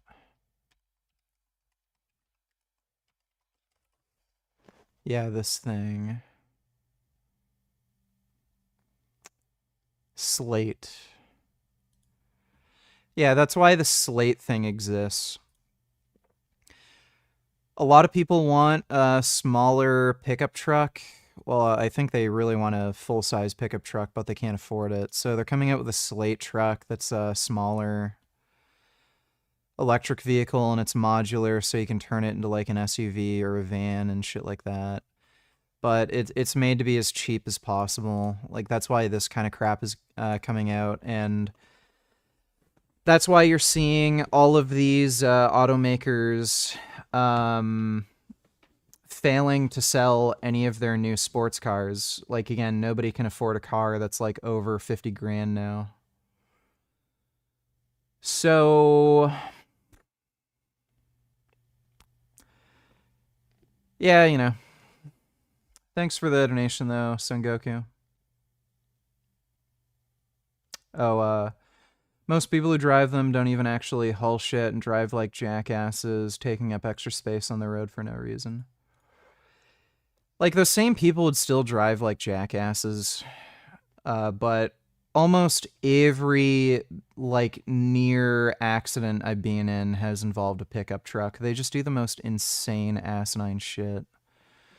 Thanks for the donation, though, Son Goku. Why are you watching videos of Sugar Boy's 18-year-old Chinese vegan girlfriend? Is it because you're jealous of him? Do you see how she literally gets more views than you and guys drool over her and buy her things? Nobody's drooling over you or paying you. I can guarantee you people are drooling over me and paying me for it. Thanks for the donation, though, 21st. So that's always historically kind of been the tension, but this story is all about men are undergoing a loneliness crisis, and as a result, They're not. I think that is a completely made-up, fabricated story. leaning on the women in their lives for emotional support. And God, don't... No. Men are just being gaslit into thinking like this is what women want, and you know they'll figure it out eventually after, like, you know, 2 or 3 girlfriends break up with them. Men suck. Like, that's the... Yeah, why do we suck because of that? Well, what? Yeah, the Young Turks are just stupid. Demonstrates how social factors like racial discrimination can contribute to health disparities, which play a much larger role in race biology than our natural biology itself. And to really nail the whole brain size based on race myth in the coffin, it is objectively more difficult to go from poor to rich than from rich to richer. So it is not surprising that populations that experienced historical racial discrimination, such as African American populations, were put at a socioeconomic disadvantage and experienced health disparities due to reduced job opportunity. Dodo donate $2.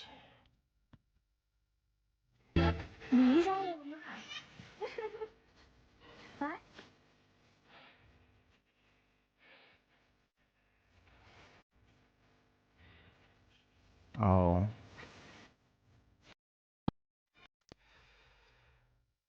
Cats are great. It's funny. Gum Gum always comes downstairs and he always sleeps on my racing chair. Hey, Gum Gum. Being a good sleepy kitty? My goodness. Yeah, he always wants to hang out with me. He was also down here when I was working out. Jeffrey's about to go cold.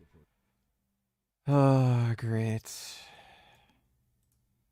Okay, we'll watch that in a bit. Thanks for the donation, Dodo. Lower pay, and less respect or social status. But when socioeconomic status is higher, racial differences begin to disappear. So none of these things were due to race biology, but social discrimination that resulted in health disparities. Now moving on from skull size and brain volume to intelligence, Terman was a proponent of...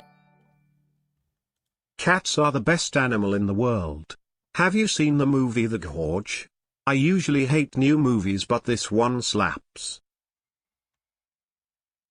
The Gorge. That better not be a porno.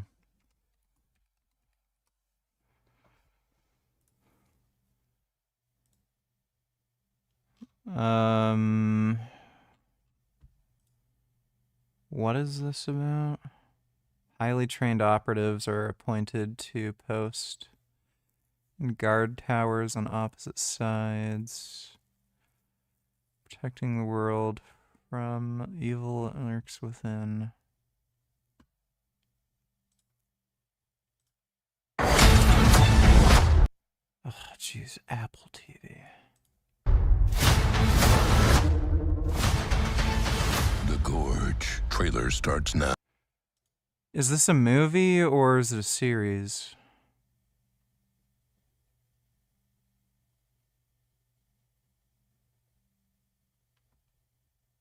Film, okay, it's a movie.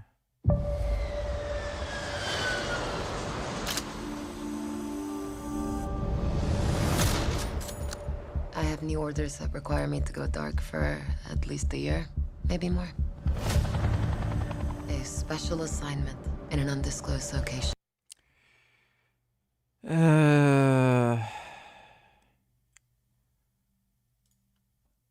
I mean, the idea that a girl who's this pretty would be some like special forces assassin that like, you know, commits extrajudicial killings for the government, like, I don't know. She'd just find some rich dude to date. At least a year, maybe more. A special assignment in an undisclosed location. As an elite sniper, are you presently under any private or military contract? No, there's not a lot of reasons for me right now. What if I gave you a reason? There she is. West Tower Observation Post. Your home for the next 365 days. There is no outside communication here. What's that on the other side? That is East Tower. Contact with the other side is strictly forbidden. So what's the mission? To keep people from going in the gorge? No. You need to stop what's in the gorge from coming out. What the hell is that? The gorge is the door to hell. And we're standing guard at the gate. I like the concept. Seems neat. Thanks for the membership, Sky. Appreciate it.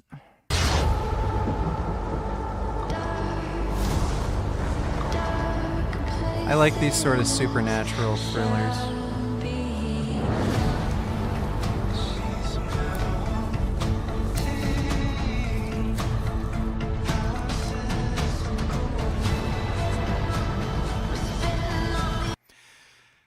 Okay, so this is why they cast the prettiest girl they could find, because they had to turn this into some, like, fucking stupid love story.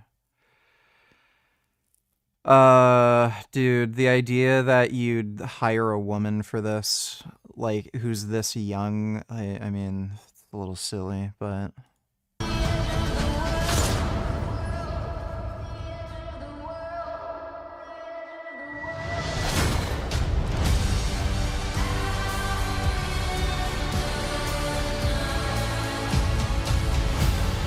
What's the truth about this place? What's the truth about the gorge?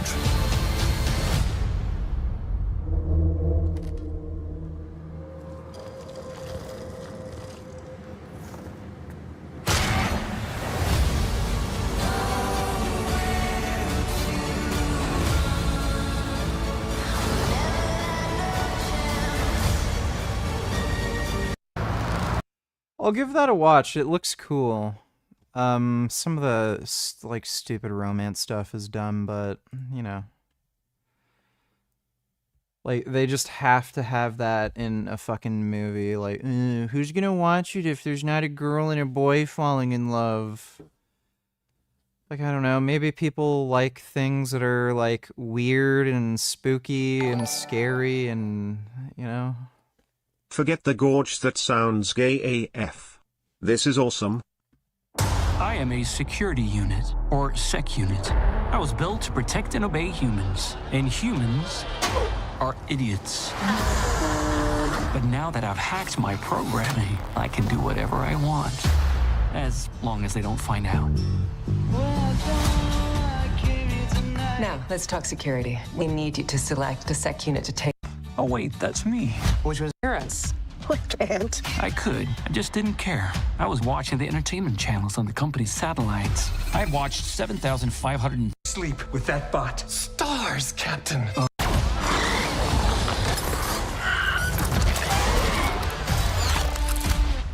Stay calm. It'll be okay. I didn't know it has a face. Yeah, it's kind of a sweet face. Stop staring at me. I wasn't. Stop staring at me. I think we're about to terrify you. I mean, that's what it calls. They ruined it. I'm not watching this. I'm naturally good at getting women, but I'm not a retard. They already know I'm pretty smart, so they actually talk to me or just stay away. I think they can sense how masculine you really are.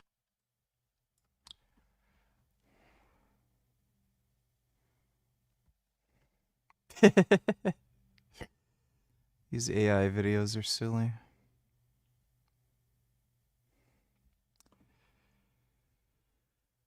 Thanks for the donation, though, Vanquished. Yeah, they ruined this. This might have been funny if they made him an actual robot, but they fucked it up, and it's just like some... I'm not watching this crap. That's just stupid. Thanks for the donation, W. Here's $10 to pay for the first month of Apple subscription. You can cancel after. You'll like the movie. You might not admit that you like it, but you might. I'll watch The Gorge. I like these sort of supernatural thrillers or horror thrillers. Where like the world is pretty grounded, but there's like some supernatural element, you know, to it. But the romance subplot is just silly to me and seems unnecessary, but like they have to put it in every fucking movie. But I do want to watch that. I don't think I'm gonna get an Apple Plus subscription, and I'll just pirate these movies. But I'll watch the movie regardless. Thanks for the donation, Ethan, though. Why do you care about animals so much but not humans? Are you a misanthrope? Well, yeah, most people are pieces of shit. Eugenics, and he argued that there were enormously significant racial differences in genetic intelligence. This all motivated the Scar-Rao hypothesis, which indirectly claimed that the heritability of intelligence was lower in particular races, causing those races to be subjected to a lower socioeconomic status. Fortunately, Terman and Rao were both abhorrently wrong. When socioeconomic status is accounted for, racial 21st only tell her she has rich viewers. You don't have people drooling over you. That's great. Thanks for the donation, 21st. Differences in childhood brain outcomes and IQ scores are not significantly different, and the heritability of intelligence as a whole is not significantly different between different races. Ultimately, correlation does not equal causation, and without accounting for the very pervasive social variables that drastically impact health outcomes, you cannot make sweeping racist claims about brain development and intelligence based on race. Moving on, I've heard from quite a few race biology realists that there are different subspecies of human beings like wolves, and skin color is a feature of these subspecies. Unfortunately, this cannot be true because, as I've stated several times now, human beings have not spent long enough time away from one another to actually develop large, pervasive, deep differences in our biology. Unlike different subspecies of dogs or wolves, which mingle within their subspecies, resulting in larger, pervasive differences in their biology when compared to other subspecies, human beings mingle with one another no matter what skin color or musculoskeletal build. As a result, human beings are more comparable to different colored huskies or different colored wolves of the same subspecies. They're the same breed or subspecies. Yeah, I was a misanthrope before becoming vegan. I've just always known most people are fucking trash. So, I don't know what that has to do with anything.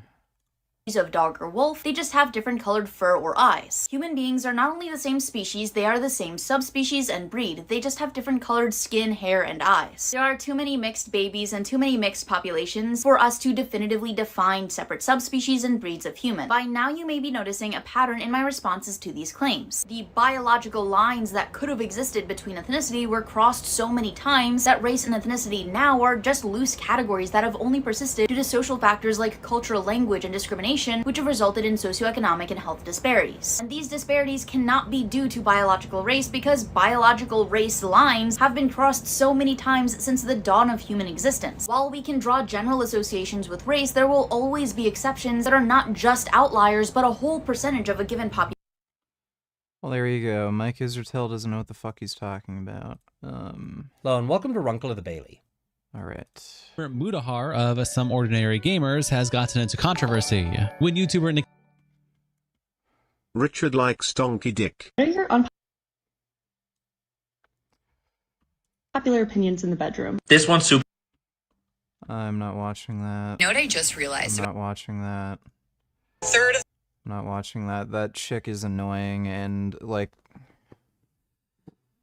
I'm not interested in watching videos from people who are just taking advantage of, like, social media algorithms and literally film themselves once reacting to a video on a green screen and then overlay that same clip over many videos so that they can lazily put out fucking content that would be considered like transformative technically and skirt like all these like different weird copyright systems. Don't send me that shit. That chick is a fucking grifter. She does that whole shtick where she films herself once on a green screen, overlays that clip over many different videos, makes it look like she's reacting to content, but she never says anything. It's just stupid. I'm not reacting to that fucking garbage. Thanks for the donation, fag pussy queef. Nicandros put out a video against him, accusing him of lying about his status of being an engineer for the last 10 years. Nicandros compiles a bunch of different clips of Mutahar saying various titles that he holds, such as software engineer, computer engineer, video engineer, etc., etc. And Nicandros also puts together a timeline of events for what he believes to be Mutahar's adult life, using various statements he's made in videos, live streams, podcast appearances, and more. And according to his research, the timeline doesn't really add up. In response to this, Mutahar actually banned the word engineer from his comment section and also gonna... Yeah. That is... Welcome. I'm retarded. Yeah, this guy is becoming a full-on lolcow. When is he releasing the update? Like the new video? Yeah, he's gonna have a new video on Mutahar at some point. An unexpected call from Keemstar while Keem was live on air, and when asked about the allegations, he told Keem to call him off stream. Welcome to the internet versus Mutahar. To start, I recommend you watch Nicandros' video if you haven't already. It'll be linked in the description. And of course, whenever Mutahar puts out a response as well, we will also cover that. But it starts when Nicandros tweets out his video saying, Mutahar has been calling himself an engineer for the past 10 years. Is he one? And Taylor quote tweets it saying, literally everyone in a... She responds individually to each video. The fuck you talking about? No, she doesn't. I've seen her content before. I know who she is. Thanks for the donation, dude. Cybersecurity is a fraud. Like, holy shit. This theory is proven right over and over and over and over. Darkside Flow quotes the video and says, I knew I was right to be suspicious about Mutahar all along. He probably came into Canada as a fake international student who simply never left. He just snuck under everyone's radar with his fake Texas accent. He's been LARPing this entire time. And Nicandros continues to tweet out, as funny as you guys think you're being, I'd really prefer if you didn't go and leave engineer-related puns in Mutahar's comments. Makes it look like a harassment campaign. And it's C replying, I was waiting for an engineer's opinion on fuel refining. And Brandon says, half of your videos are about the guy in a negative light. I think you're doing the harassment part on your own. At least be a man about it, regardless of the validity of your content. And Nicandros says, those videos aren't making any direct contact with him. I just publish media about someone. He can ignore it or not. People going to him and stuff isn't so simple. Bitter Lee says in our members only Discord, at least with Pirate Software, we know he's been in the industry for 20 years with 6 months of experience. The Sonic Shroom tweets out, saw that video about how Mutahar has been falsely claiming he's an engineer for like 10 years and my mind is blown. I stopped watching him ages ago, but how could I not notice? Did he really think it's... I was watching Mutahar for like a week at one point. I just kept getting recommended his videos. And he does this thing where he'll make he'll make a title that sounds interesting, but you only find out later that it's complete clickbait. So, like, usually you can tell when a title is, like, just fucking clickbait, but, like, he has mastered clickbait, where it just sounds like an interesting topic, but you only find out after you watch the video that it's clickbait. And he'll spend, like, 15 or 20 minutes like ramping something up, getting more and more excited, start yelling, and then he'll finally talk about like the actual topic, and it's like just some big nothing burger where he'll give some lame ass opinion like, yeah, I don't think it's a good idea. And then you just wasted like, 20 minutes of your time watching somebody who like literally talked about nothing. And then after that, I just never watched any of his content. I think I actually clicked the button to say don't recommend this channel's videos at some point, because his videos are just fucking trash. I don't know how he has an audience, honestly, because again, like after a week, it just became obvious this guy is just, it's just grifting. He just figured out how to make, you know, titles that lure people in. He figured out how to keep people's attention long enough, you know, to where, you know, they'll watch like 10 or 15 minutes. And then by the time like you realize, oh, he's just talking horse shit, well, you've already watched 10 or 15 minutes. And then, so I don't know how the guy has an audience. And yeah, if I had ever been, you know, a regular watcher of his content, I probably would have picked up on this, but I didn't realize the guy was going around calling himself a fucking engineer for so long. I just wasn't watching his content enough. But yeah, the dude's a complete fraud. Installing Linux makes you an engineer? And Wush replies, I always thought he was a securities researcher. And Shroom says, he coded phone apps for like 6 months and is a college dropout. Crusader replies, the Indian equivalent of I worked at Blizzard. And Shroom says, hey, at least Thor actually has a degree and did actually work at Blizzard. Muta just seems to be a guy who dropped out of CS, not an engineering degree by the way, and now flips property in crypto. And It's All Good Man replies, he worked at Blizzard because of his daddy and never got a degree. Him and Mutahar are kind of the same. Akuma replies with this picture of Mutahar wearing the Sonichu medallion and says, oh, by the way, Mutahar doesn't know anything about anything. He basically plagiarizes other people's content, so he literally has no clue about anything involving like science, technology, economics, trading. So he'll watch a video from somebody who covered the exact same topic and basically copy what they said so that it sounds like he actually knows what he's talking about. should have never put it on. Bames John replies, maybe he should have just admitted he uses YouTube as a job and nobody would care. Outside of his detractors, maybe. I don't know. Nicholas Duorio quote tweets Truman says, he's gonna respond to this, right? If he is an engineer, this would be almost effortless to disprove, and it's gotten too big to pretend he hasn't seen it. I've seen people say Mutahar doesn't owe you anything, which is obviously a total cope response, but they're also completely missing the point. This video got absurdly spammed at me on Discord, YouTube, and Twitter, just to even react on stream when it had under 10k views. Now that it's popped off, Mutahar is probably getting fucking flooded. The funniest part is Muta's freak fans calling Nicandros a stalker or harmful opinions like racist. Let's say for the sake of discussion that those statements are true. How would that impact their evidence of public Facebook posts and contradictory clips? It's the Keffel's video Kiwi Farmer thumbnail. Mutahar fans have to be completely fucking brain dead. Like, if you regularly watch that guy, you're a fucking idiot. Controversy all over again. And then he adds Mutahar saying, happy to clear this up on stream if there's some kind of misinfo being spread about you. Any insight would be great. Tarambar replies, oh boy, me Mutahar here. Turns out I didn't dot my I's and cross my T's in the engineering degree. Before I get into the meat and potatoes of this, I want you to remember Marinchin also posts a Nicandros video and captions it. This video makes some very good points with receipts regarding what Mutahar's actual qualifications are, and especially his Yeah, Mutahar's never going to talk about this and own up to what he did, ever. I can guarantee you. Yeah, the dude's just a fraud. People are going to just keep turning up the heat, by the way. Like, they're just going to keep going. And they're just going to pressure him more and more and more until he cracks and has to say something. The love story subplot is not that bad. It's not gonna grow you out.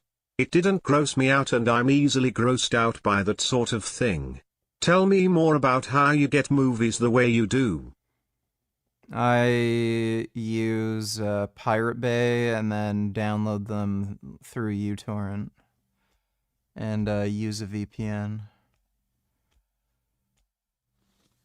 I think there's some streaming sites that pirate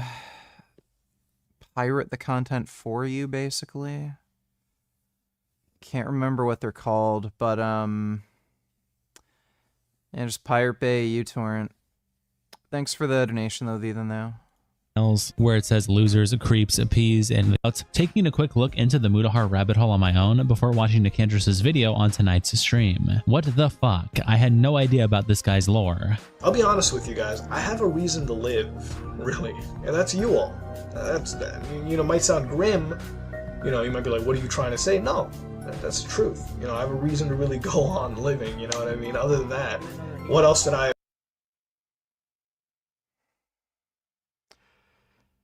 Yeah. So the guy who is an accomplished engineer, computer expert, writes software for Microsoft, has a film degree, is traveling to Japan and Dubai on these filming sets.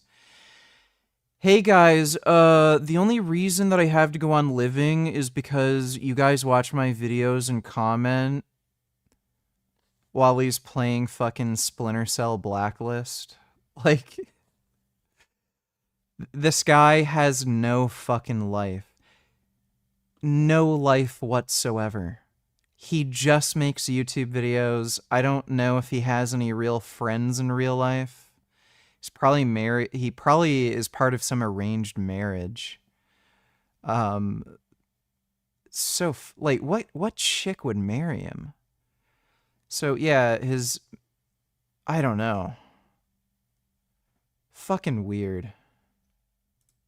I have forward to look to in my life. Coco screenshots the video and captions it by saying, "Centrist grifter down. I don't really give a shit about YouTube drama slop content, but it feels refreshing to see him get fucked over by his fan base. For those who want to save time and don't want to watch a KF Shills video about him, apparently he got caught lying about his profession. Why did you think most people are pieces of trash before you're vegan? It's like pretty self-evident. Everyone's just a lying, selfish dickhead. Career, and his studies in college for over a decade now, and now his audience is turning on him. Honestly, the fact it took people..." Hey guys, ultra racist YouTuber Gamma here. People are literally doing that, where if you criticize Mutahar, you're racist.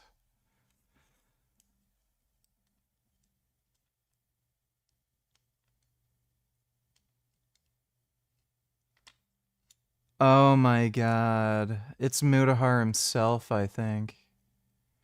Or no, it's not. It's okay, that's the subreddit. That's funny. Here, coming back at you with another Mutahar video. But before we get into anything that we have to discuss today, I think it's important for me to address the thumbnail allegations. As a social engineer, when I was making that thumbnail, as I've made in the past before, I was carefully crafting it meticulously to make the most racist impact.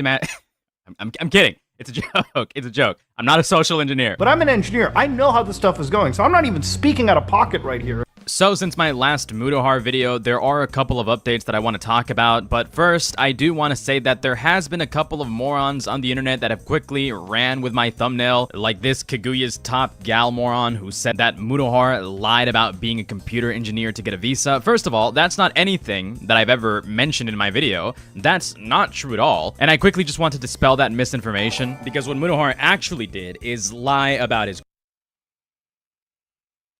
Vanquish Tony Tiller's animals are awesome. I love my vegan diet, and I hope all the meat eaters die fast away. Oh. Oh my goodness. That's a pretty amazing snoot. Oh, wow. Look at that snoot. Oh, wow.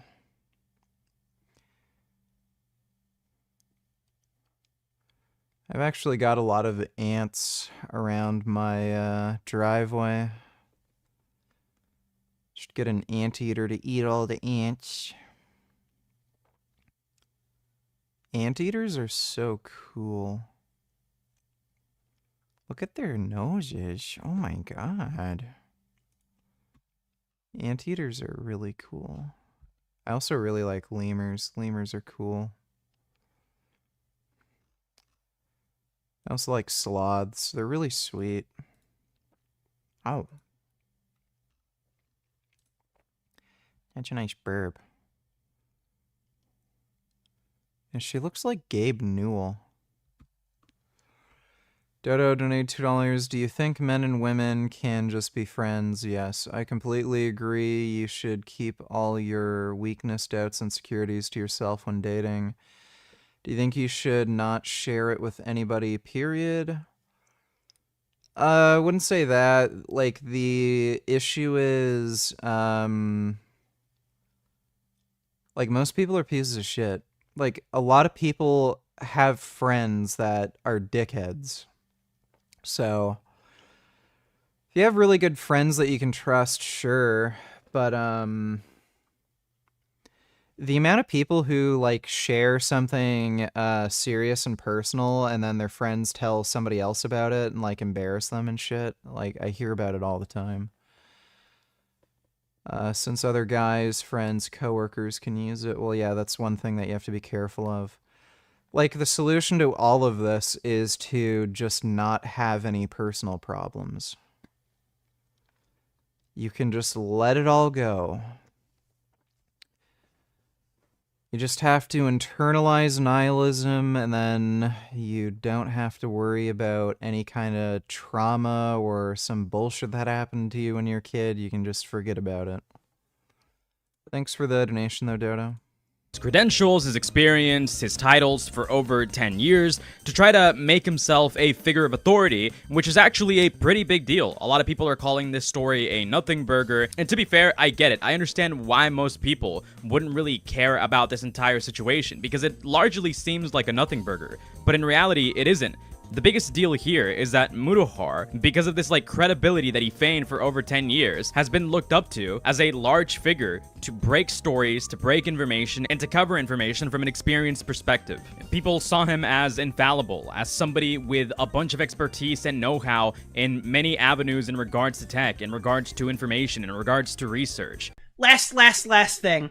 We'll go back to the Anthony thing if he sends the stuff. But you're actually very educated on how the the caching works for the Mega account. So I was wondering if you can kind of explain that to chat, because we talked about it. You were much smarter than me in this. This is where I have a real issue with Max right now. This is where this is actually what the gasoline on the bridge is for. People like Nicholas Diorio staked their trust on Mutahar because he seemed educated, because he always propped himself up as an expert on these topics. And when no one questions you on your posturing, sometimes it's really easy to just believe somebody at face value when they could just be misleading you. And what if Mutahar did mislead you because he never expected to be questioned, because he never expected to be confronted on anything that he was saying? Which is why recently, after all of this information was carefully compiled and broke to a large audience, people have started going back on some of the investigations and some of the claims that Mutahar has made in the past. And recently, a YouTuber known as Dickers TV went through some of the claims that Mutahar made in regards to Mama Max on livestream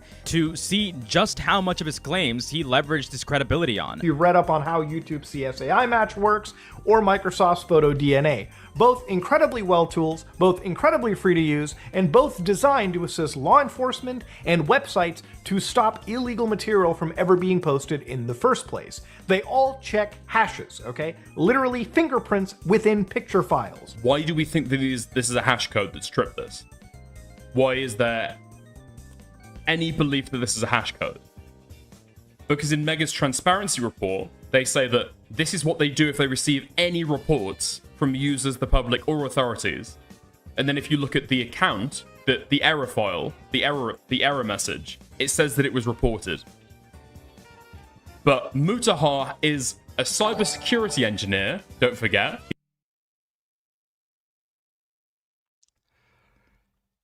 Yeah. Fraud. Q donated $2. Let me see. TLDR for the love of God, don't get back surgery until you read the books Healing Back Pain by Dr. Sarno and The Nervous System Reset.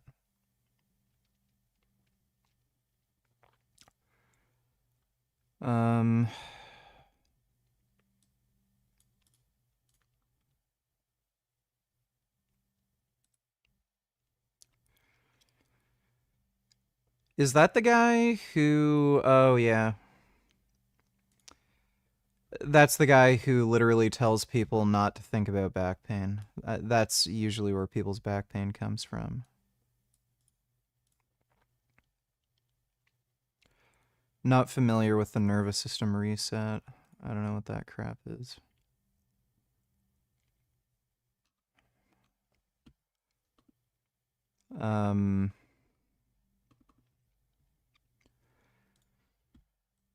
I don't know how like, who is getting back surgery for no reason? Like, if they can't identify any actual, like, issue with your back, like if you get imaging, you don't have a split disc, there's no arthritic changes to your spine, who the fuck is getting surgery just because they have back pain? Like, that's not happening.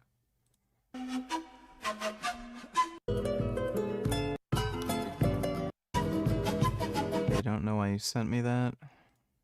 It must suck being one of the good black people and like your race is synonymous with like doing something badly. Like if you're doing like a contracting job and you say like, hey, don't nigger that up, it means like to like do it really poorly, like you didn't give a shit. It's like synonymous with like, I don't care enough to do what I'm doing the right way. Whatever, we all know he's racist. Thanks for the donation, Q. He's a cybersecurity engineer, guys, okay? He's totally credible. Totally credible. He's not lying about this. He's got the experience to back it up, okay? He knows what he's talking about. And so everybody believes that this is all hash. Richard, you Zionist scum. If there is no starvation in Gaza, then explain this. Look at this scum. Is the religion of peace.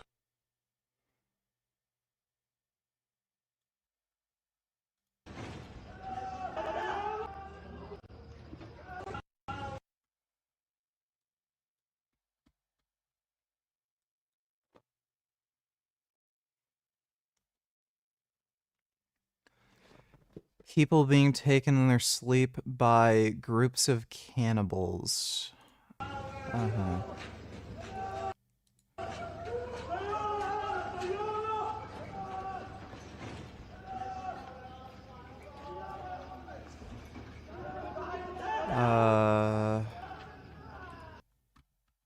Yeah, that's what that is. Also, look at this scum.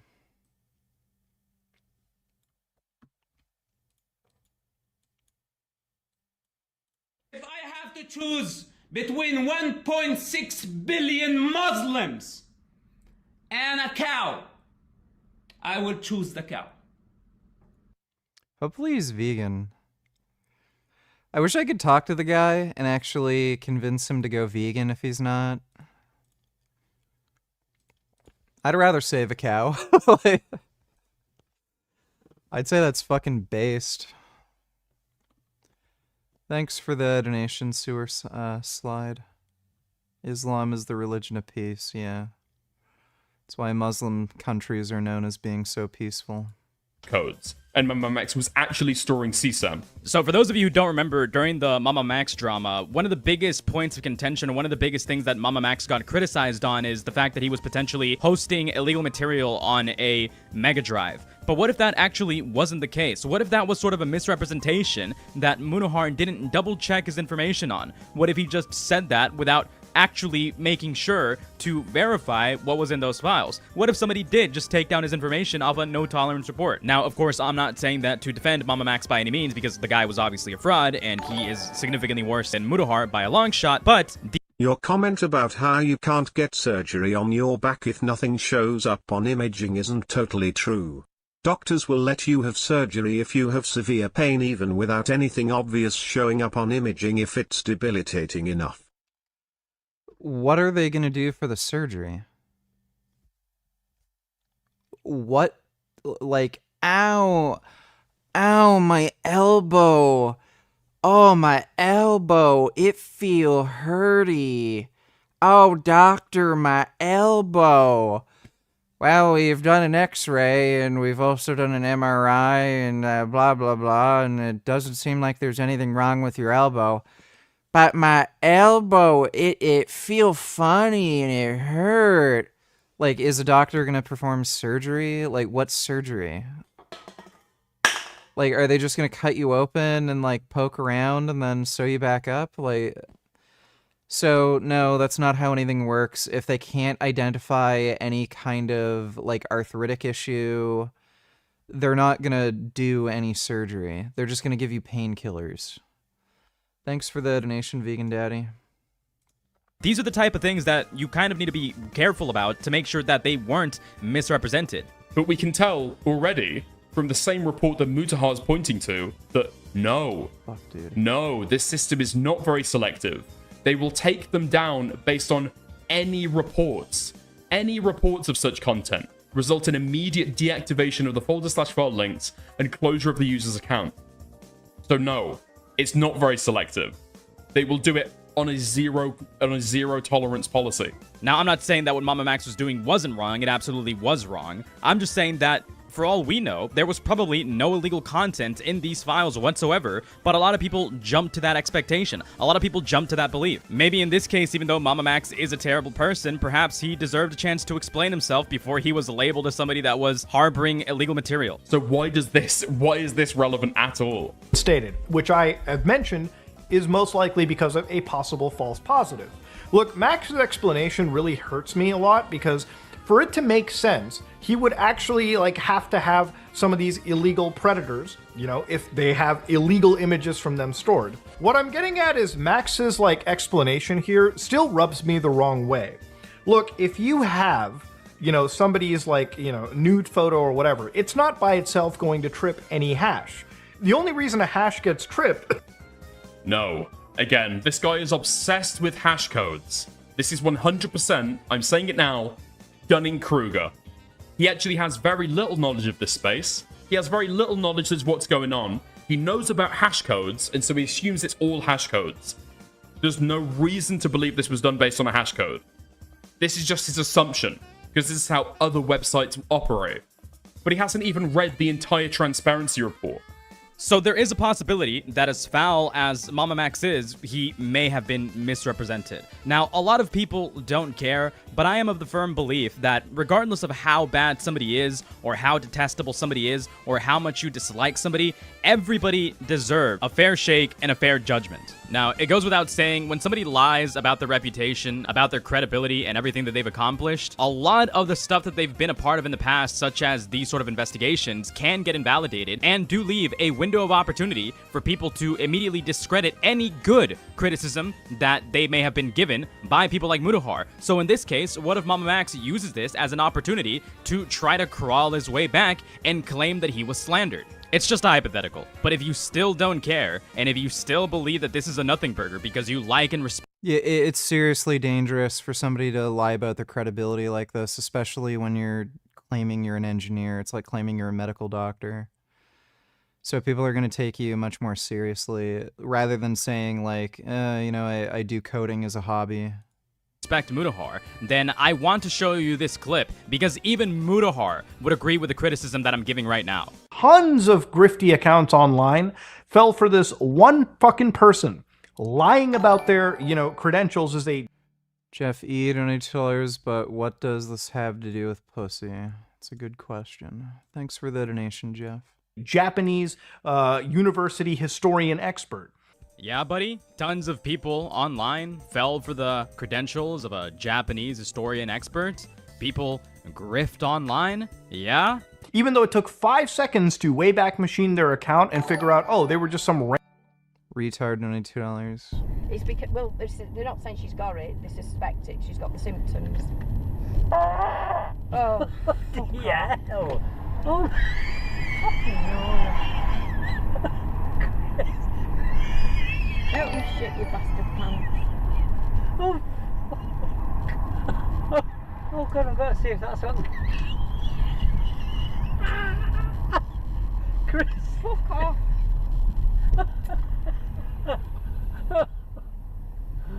Oh God. Need fucking mask living with you. Expect. Oh, fuck off, it's going through me fucking top.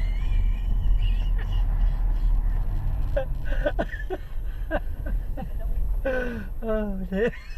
Let me out, you smelly bastard. Shove that mirror in me. I'll fucking shove you. You got your key? Fucking hell.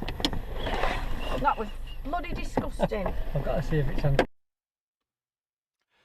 Thanks for the donation, retard. Black women are rowdy, donated $2. Second largest black hole in the universe if viewed at the distance of the closest star system. That's neat. I don't think MAGA people like America. I don't think you guys have any idea what it means to be American. I don't think you know what American values are. I don't think you know what this country was founded or built upon. And I think you guys are obsessed with a cult leader who is taking the entire Republican Why even bother arguing with somebody who looks like this? Party off of a cliff. Everything he say he do. Trump is gangster. Remember. Can you give me one thing you don't like about Trump? What I don't like about him, I love everything about him. I know, because it's a cult. Thank you. It's not a cult. There's just no point. I don't think MAGA people... How many undocumented migrants are there in America?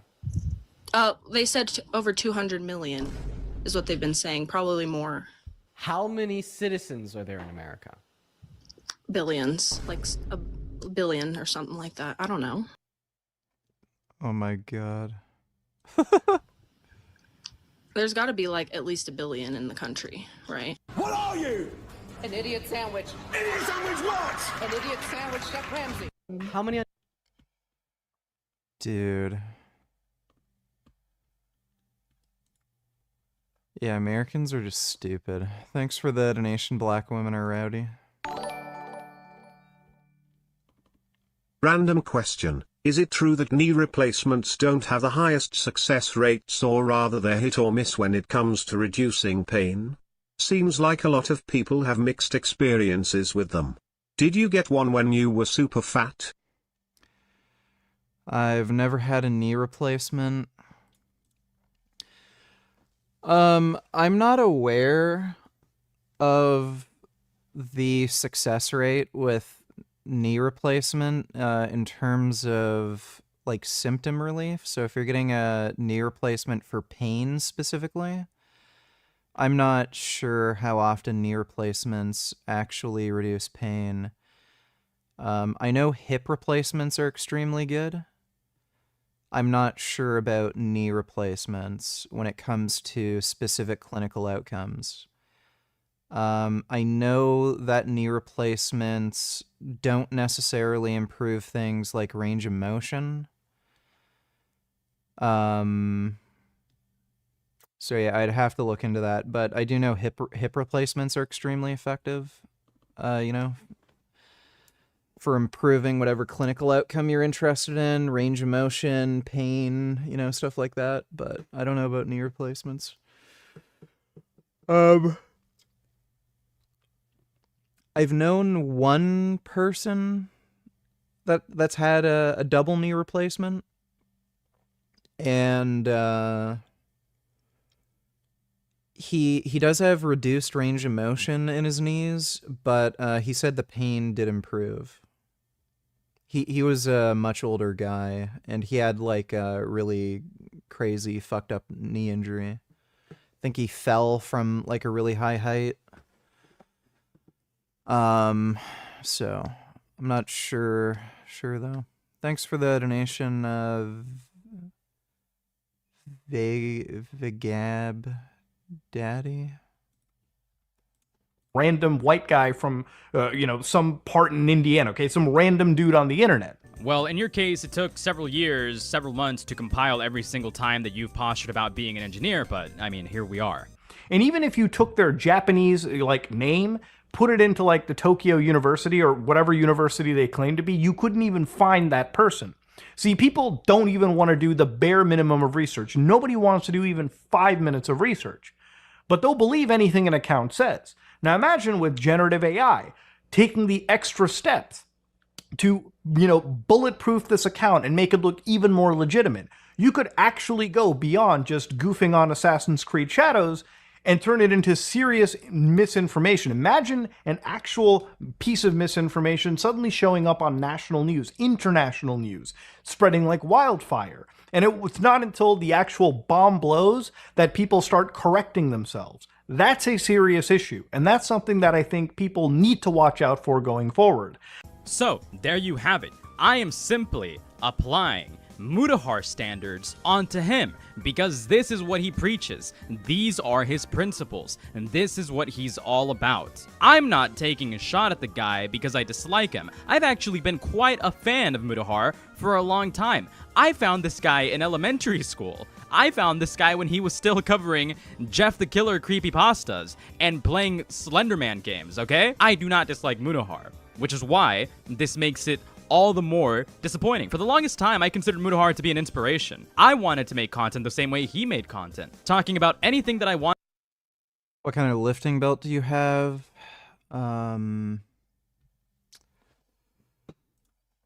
It's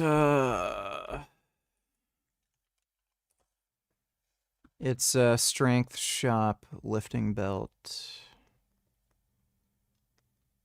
So I got the purple one. I got the bigger one. Is it 13 mil?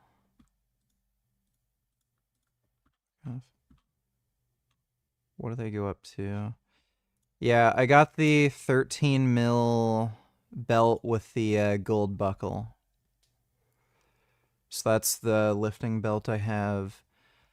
That's the one I use for the majority of lifts I do. If I'm doing benching, and there's some others. This is a very big, thick belt, and for some lifts it's kind of uncomfortable, but for most lifts I use this one if I need a belt. But if I'm benching, I have a soft belt that I just ordered on Amazon. Let me see what it's called.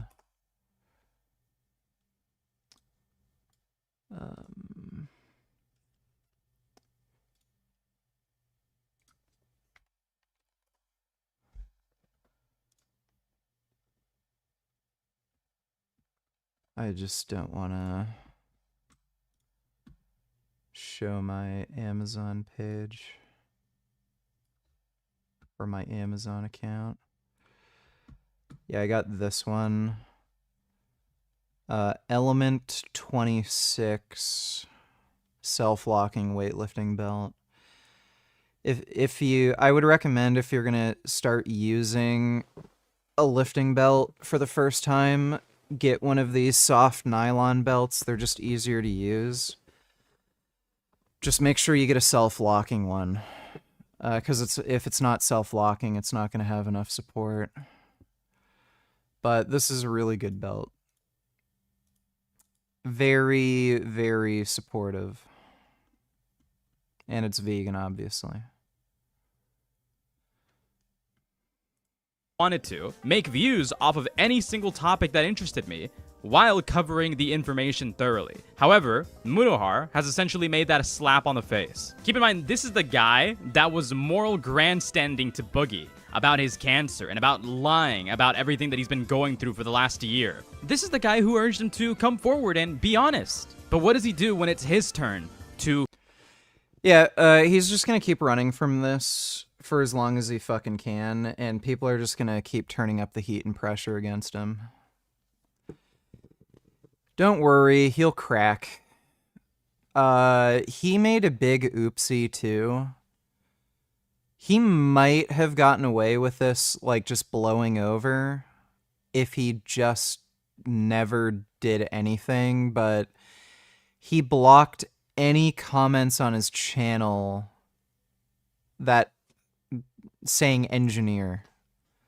Like, people know that they're getting to him, and they're just going to keep applying pressure. So he'll crack. He's going to have to... I want to share... He's going to have to either come up with more lies and double down, or just admit he's a fraud. Alright VG. Roast this retard. He says lab-grown meat is slop, says Trump is winning the trade war lol, and keeps sounding more and more Republican. The trade war. Do you agree with those who think he is? I mean, absolutely. Well, I think that, obviously what happened at the EU, and again, I'm a huge fan of Bill Maher, And I mean, I think he's really one of the oracles for my party. And he acknowledges, like, hey, he thought that the tariffs were going to tank the economy, and he acknowledged that it did. So, I mean, so for me, it's like, it's, I mean, again, it seems like the EU thing. This guy can barely form a sentence. Like, he had a stroke. He's mentally disabled. Fetterman's just a fucking retard. Yeah, he's just some fat, unhealthy, overweight retard who's had a stroke. He literally has brain damage, can't think properly. He has to use his cell phone and use an app to even remember the last thing he just said. And this guy is the one saying, oh, lab-grown meat is unhealthy. Buddy, you're fucking morbidly obese and you had a stroke and you're telling us what foods are and aren't healthy? There is people saying that these mental disorders are caused by autoimmune issues. I know someone that got lupus and Sjogren's syndrome right after the vaccine. OCD, schizophrenia, etc. caused by autoimmune. Look it up. The question is why though? Seriously doubt there's a correlation between autoimmune disease and schizophrenia, especially considering there are a large variety of autoimmune diseases. So what kind of autoimmune diseases are you talking about? If there's an autoimmune disease that causes something like inflammation in the brain, it's plausible. I'd be open to, seeing evidence of that, but rheumatoid arthritis is an autoimmune disease. Why would I assume that an autoimmune condition that causes joint deterioration would trigger schizophrenia? So, blanketly stating autoimmune disease triggers schizophrenia is just fucking retarded. And yeah, you don't get lupus from the vaccine. That's just stupid. Thanks for the donation, Steel Cuckold. Share sort of my engineering background with you. Okay, I worked as a fucking engineer, all right, before I went into this. I think I know this. I also like to mess around with technology. I myself used to be an engineer before I went to the video editing route. The interesting thing about this whole YouTube stuff is it actually made me change my entire career choice. And now that is my field of choice. Now I work as a video editor. For those of you who don't know what I do outside of YouTube, I do that. I work as a video editor for my own post stuff. I'm a video engineer now. I think I know how this thing works. Speaking of an engineer, like, if I wasn't a computer science engineer, I wouldn't even speak about Elon being an idiot. But as an engineer, yeah, I'm gonna call him an idiot because he does do idiotic statements. This is why as a cybersecurity engineer, Mutahar clearly wants the prestige of being perceived as an engineer, given that he's been calling himself an engineer for the past 10 years. And he uses this title to make himself more authoritative. But I'm an engineer. I know how this stuff is going, so I'm not even speaking out of pocket right here. Okay, if you want to disagree with me, feel free. But you're actually wrong. As somebody who is a computer, engineer, somebody who understands computer code, for instance, hearing Elon talk about computers and anything code related is actually mind-bogglingly stupid. Hello, guys and gals. Me, Mutahar, and today's video is brought to you by Common Sense, which unfortunately isn't so common anymore. We're also bringing you a side sponsor as well, known as objectivity, research, and bringing things up in good faith. This is something that the subject to today's video absolutely lacks. This is a video I legitimately never thought that I would make. Not because I never thought that people would turn tide against Mutahar. I kind of had in the past, but it was really just because his content kind of got boring. What do we think W or L take? Joey Swole is back, and he's not apologizing, guys. And he's here to take on the God damn it. gym bully. Our hero.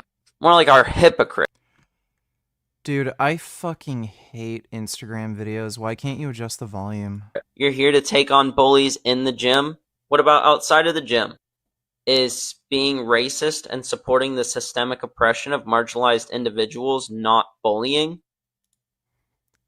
He didn't do that. When you choose to highlight the good in a man like Hulk Hogan, someone whose legacy is that of blatant racism and open... Most people don't know that Hulk Hogan's racist, for one thing. And I mean, he's a 71-year-old rich white dude. Like, what do you expect? It's hard to argue just how racist the guy is.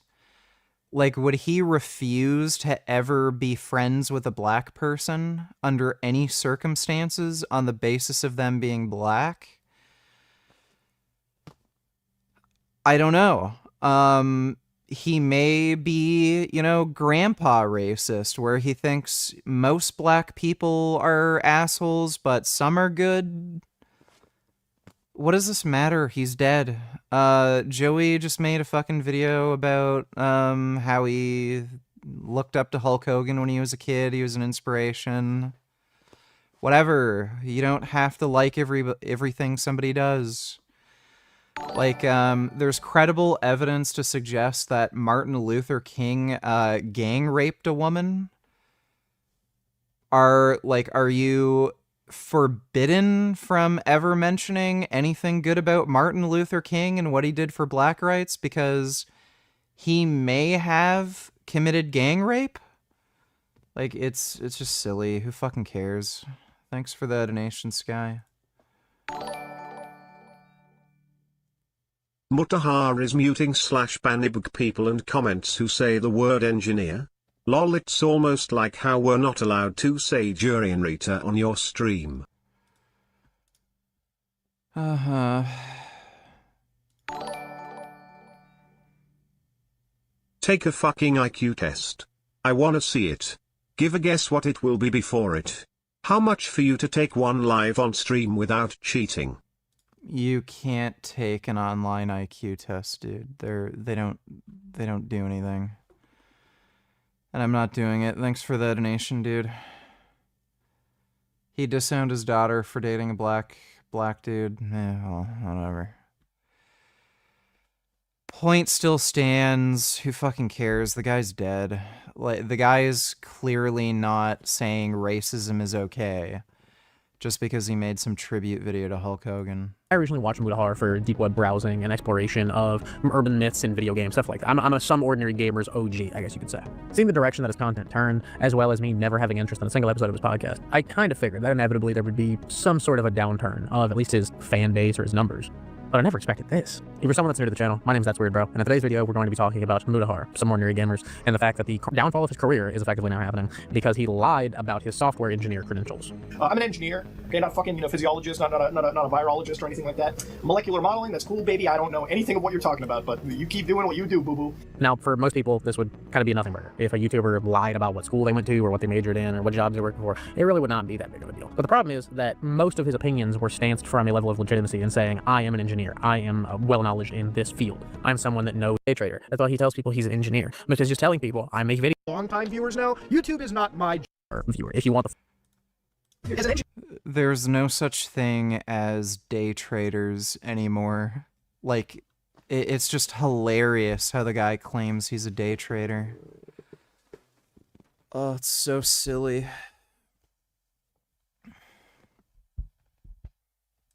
Being an engineer, I have to tell you as an engineer. My engineer as an engineer. And it was like out of my personal accounts. I don't write any of this off for taxes because I don't believe in writing off charity for taxes. I think it's a pretty shitty thing to do. I'm not a great coder either. I'm actually doing something which I want to sell to Microsoft as something. Fucking reacting to a big thing. He's gonna say. Jeffrey's about to go cold approach that girl. I wonder what he's gonna say. Maybe he'll tell her about his hopes and dreams. Maybe this could be his girlfriend, his wife. Wait, Jeffrey, don't approach her like that. Wait, Jeffrey, don't, no. He came up from behind her and then tapped her on the shoulder. She took one look at him and instantly looked disgusted. Jeffrey didn't even say anything, and yet she was unattracted to him the moment she laid eyes on him. That's the day that Jeffrey got blackpilled. He starts watching all these videos about the black pill and about looks maxing, but he doesn't realize that it's not all about looks. Adonis. When Adonis was an ugly young man, he still attracted the ladies. How? It's because he had the 3 things that makes a man irresistible. And of course, because he's an ambitious man, he also leveled up his looks as well. That's how he became the ultimate man. I'm gonna teach you the 3 ways to become a man who is irresistible. And I give you my word that the 3 ways are actually not to do with your looks, your money, status, or even the country that you're in. Those things are important. I won't lie to you, those things are important. But the 3 things we're going to cover today will help you even if you don't have the ideal looks, or you were born in a country which is more difficult to date, or you don't have the money just yet. The first thing that can make you irresistible, and it's so special, especially for guys like us, is having a boyhood charm. You know, a lot of guys, especially the kind of guys who get into self-improvement and grinding, business, working hard, you lose that boyish, childish sense of joy and humor and wonder. When we were children, it was easy to speak to girls because you would just laugh with them and there was no pressure. Then we get to a certain age where we're watching all this kind of content and we feel like we have to be like this like ultra masculine kind of person, which is awesome, by the way. Like that's what makes you ambitious. That's what helps you to get success. But then you end up becoming a bit of a boring, weird guy who can't play with girls. Do you want to know the most attractive type of guy to girls? Like the personality type. It's not like the strong, masculine, stoic guy. It's really not. It's the guy who has like this almost boyish personality, who can laugh and giggle, who can play fight with her, who can wrestle her, who can like, you guys take a shower together, he grabs the towel and starts whipping her with the towel. Girls love the guy that they can be a little girl with.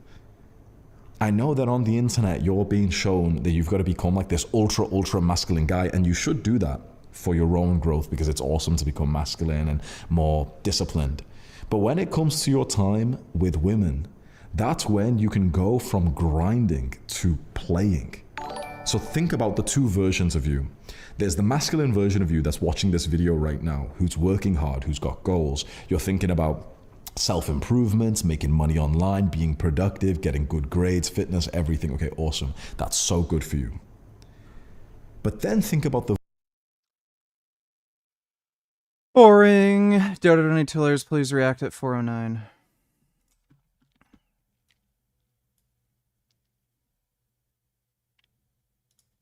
Insane. So even though this advice sounds toxic of like, you know, how to be a bad boy, be less invested into her, it makes you more attractive to her. Now the guys who fuck a lot, they're not afraid to tell a girl to like be quiet, stop doing that, shut up. They're not afraid of that. And now that that's really controversial. It's wrong, but I'm telling you right now, those guys are fucking a lot. A lot of girls are sucking the type of guys who tell them to shut up, who even swear at them. Most of these girls, especially these modern women, they will fuck you faster if you show red flags. I don't give a fuck. I don't give a fuck that some like little dweeb was like upset at me fucking the girl that he wants. I sound like an asshole, but the thing is, there's no morals involved. No, like nobody's gonna look out for your fucking feelings. The girl that you've been texting, you know, for months and months. Remember the last girl? She was getting pounded by a guy that had no remorse for you. You want to be another man's fucking testosterone boost, because that's what. What in the fuck is he even talking about? Does he have a cuckold fetish? Like where he likes being the cuckold? Used to feel like for me when I was in, or like the bull, the cuckolder, whatever you want to call it. The backseat with this girl, and I'd see her Snapchat blowing up. I'd see her text messages. Okay.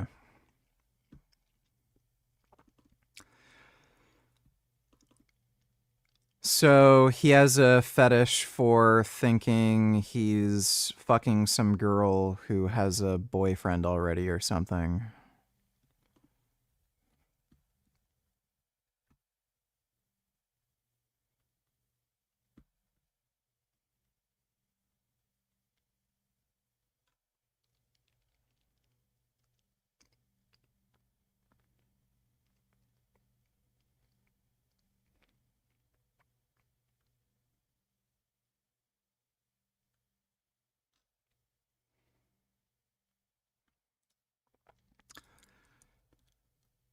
Yeah, Jack and Tash have posted an AI fucking video of Palestinians lining up for boiling hot piss.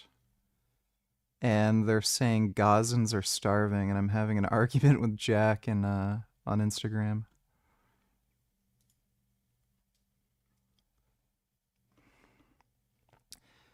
He keeps typing and then deleting his message.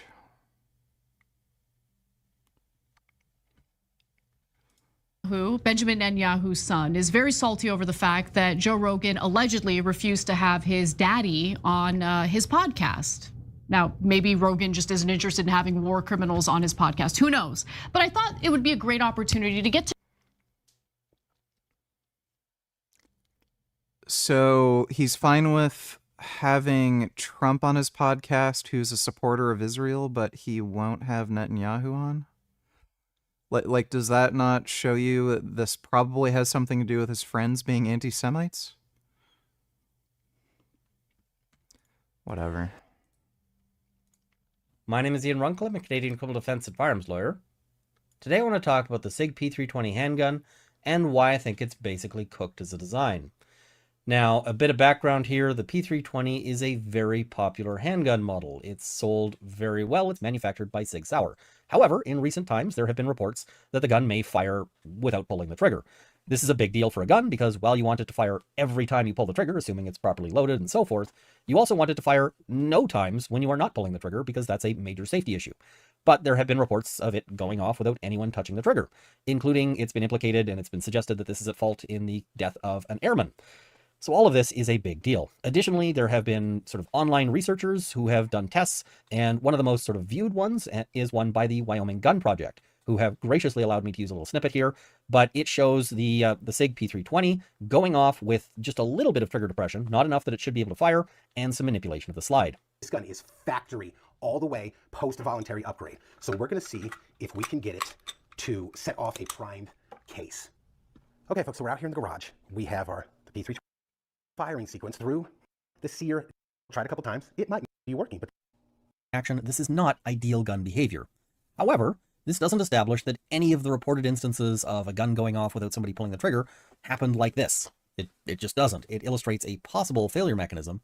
And further, this is a failure mechanism where the trigger is at least partially engaged. Not fully engaged, but partially so.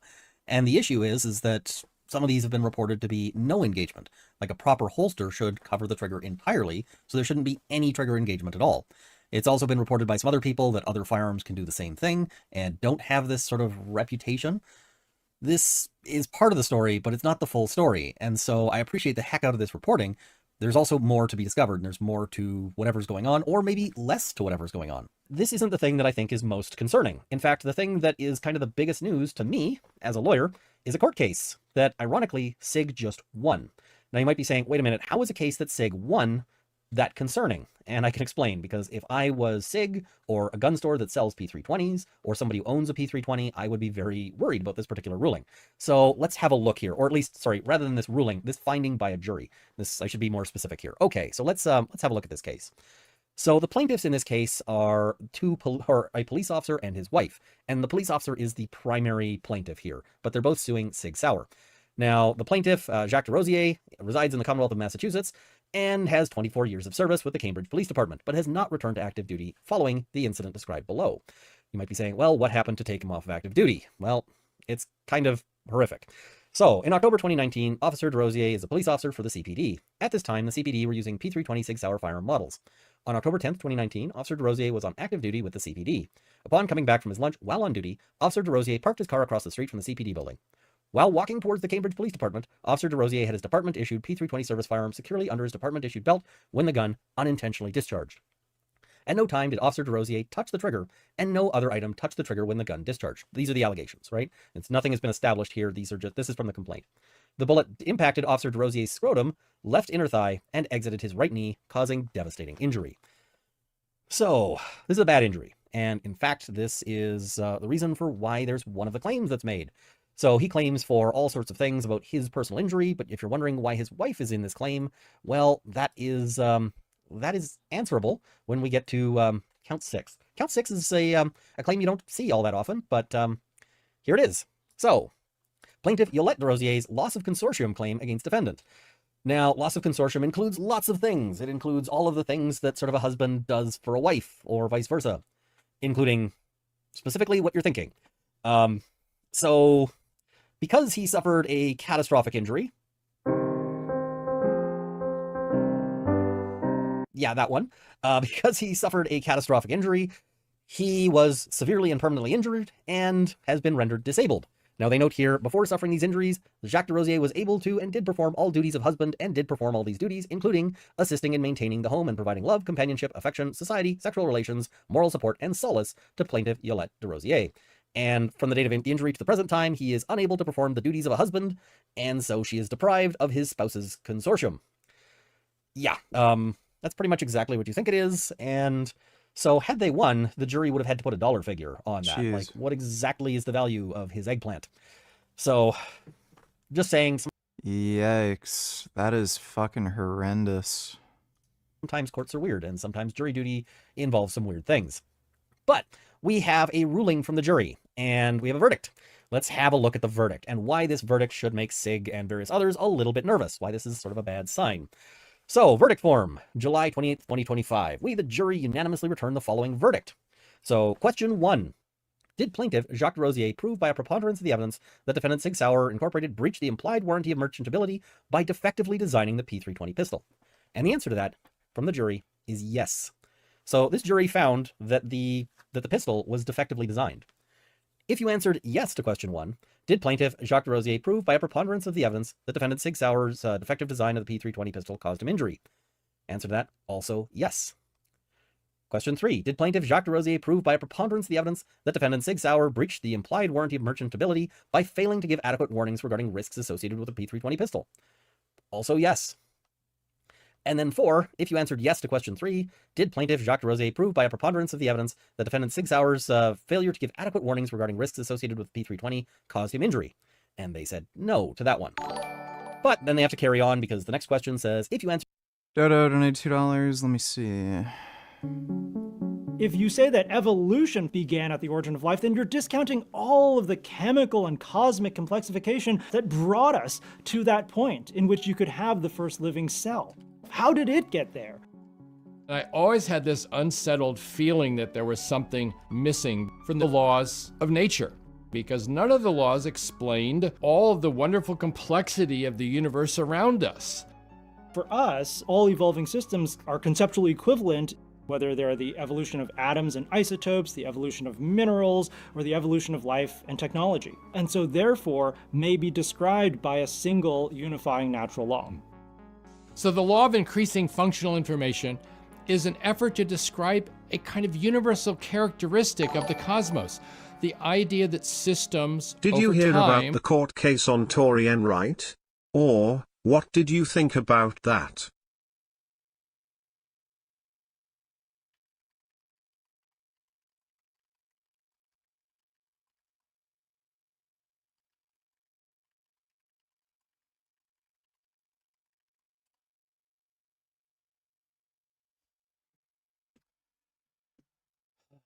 Thanks for the donation, 21st. appear to get more and more and more complex, more patterned, more diverse, more interesting, if you will. And we characterize this increase in order through a metric called functional information. We think information is as fundamental a variable in the cosmos as mass or energy or charge, which may be a little out there.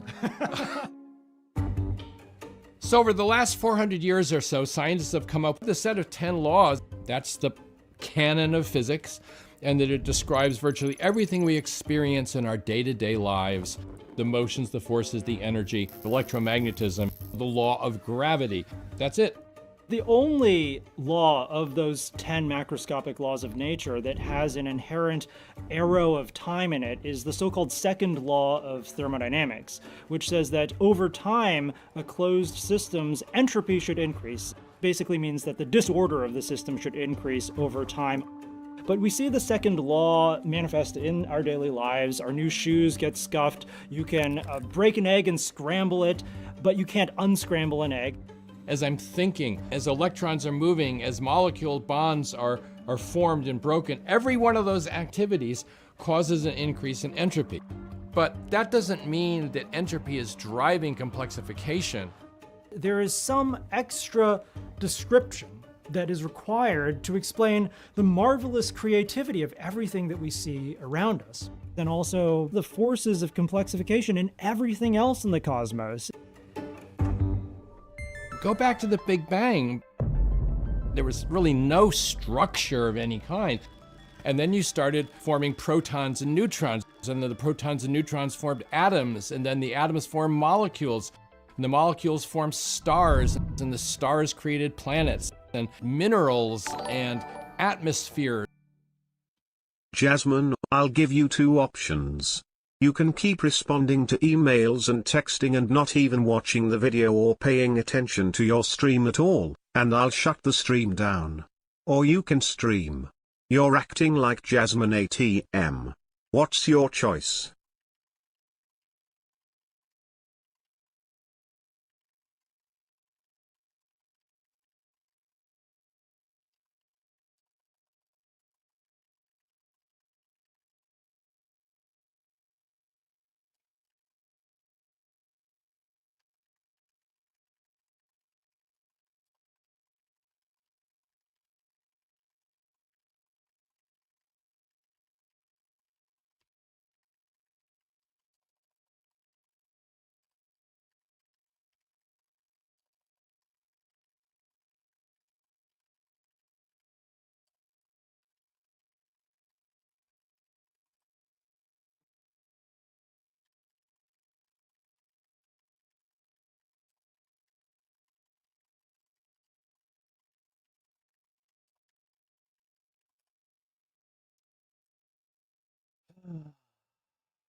I'm not responding to emails. I'm arguing with Jack.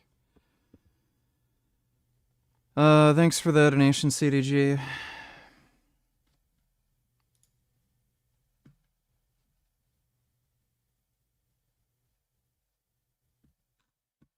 Dude, this is fucking ridiculous. Okay. So here's Vegan Booty's boyfriend, Jack Higgs. He shared a fucking AI video of, what are supposedly, people in Gaza who are starving and they're at a food line or some shit. So you'll notice a few funny things here. One, the color grading. This looks like AI sort of color grading. If you're seeing actual footage from Gaza, it's not this like weird, highly contrasty sort of stuff. It's usually much more, it's much less saturated, it's more neutral. So this looks like an AI video. One, like, again, immediate dead giveaway is the color grading. Secondly, no one here appears to be starving. They're all normal weight. So even if we're assuming this is real, is anybody starving? No. They're clearly eating enough. You'll also notice some strange things with the physics here and what some of these people are doing. Notice how they're not really moving around that much in the crowd.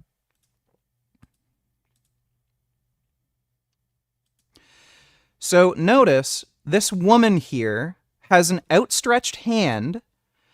She has this like large bowl. She's only holding onto it with the tips of her fingers. And this guy dumps an entire pot of boiling hot water, which would be heavy, into this large bowl she's holding. And you can also notice the physics here are a little weird. Like, the way the AI makes fluids move can look a little funny. So she's able to hold on to this with a completely outstretched hand. Also notice how this guy is dumping and holding the pot. Who holds a pot like that? So he has his hand like this, and the pot is this way. It makes no sense. You can clearly, like, this is just ridiculous. So, again, somehow, like, people aren't really moving around here like normal. They're all just kind of diddling around. Color grading's weird. Some of the physics don't make any sense. A woman holding a huge, like, bowl thing is able to hold on to this, like, large amount of water, which is going to be heavy, doesn't have any issues holding it up. And the guy pouring this pot is doing it in the most weird fucking way imaginable.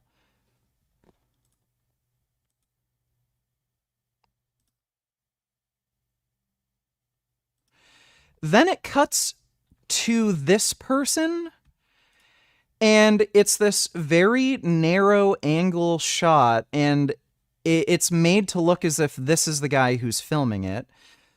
Secondly, who the fuck even is this? This is like some...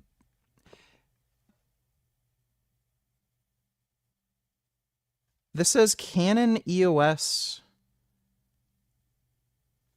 I don't know if you can see this. Let me zoom in.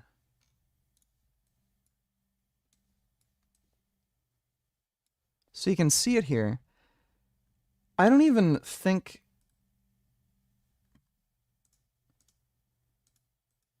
It's not even like... It's either EOS R6 or RD?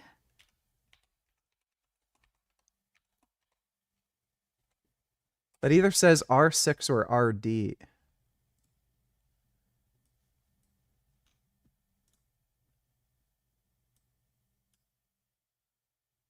The 6 looks really weird. Which again is indicative of AI.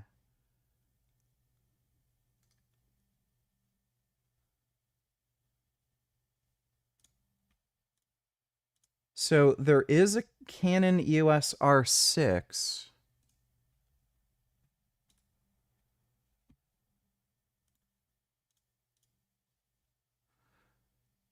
But the way it looks on camera looks really fucking weird.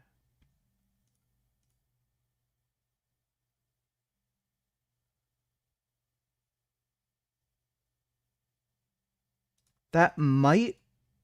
It's possible that this piece of footage is real and it's being interspliced.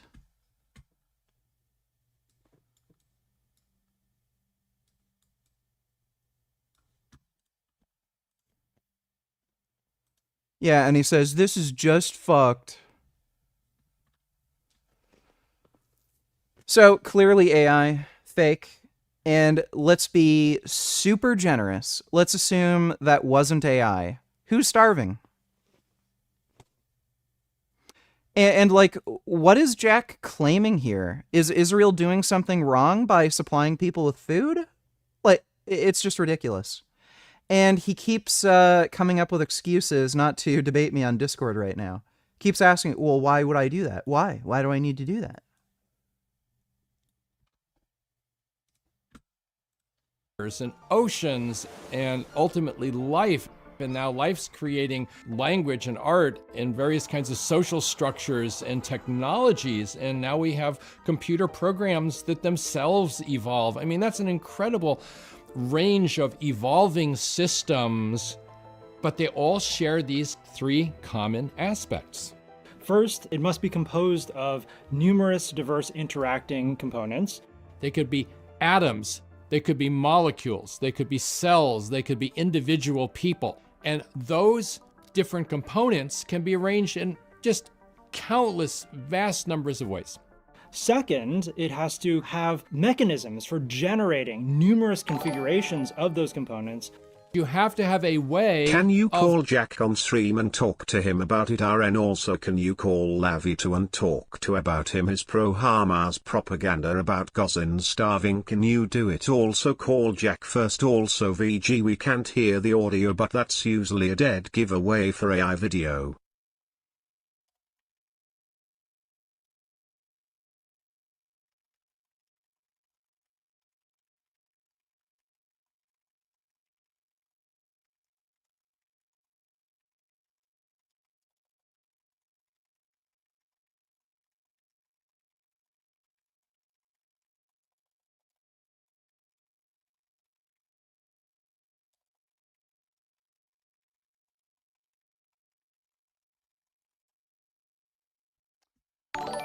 Well, I'm trying to get him to fucking agree to debate me, and he just keeps being a fucking bitch. The last message he sent me, I'm not interested in debating this, to be honest. I'm sure there are plenty of people that would though. There aren't. Anybody spreading this horse shit online just runs away from me immediately, and we know why. Wow, I didn't know Jack was such a fucking lying anti-Semitic fucking asshole. Like, what's the issue? He's claiming Israel's starving people, and then he's afraid to debate me? He's afraid to defend his position? Why exactly? What a fucking jackass. That is just sick and cowardly. MPT donated $2. I don't know, man. Why didn't you check the person who made its profile? Some of those pics do look really strange, lol.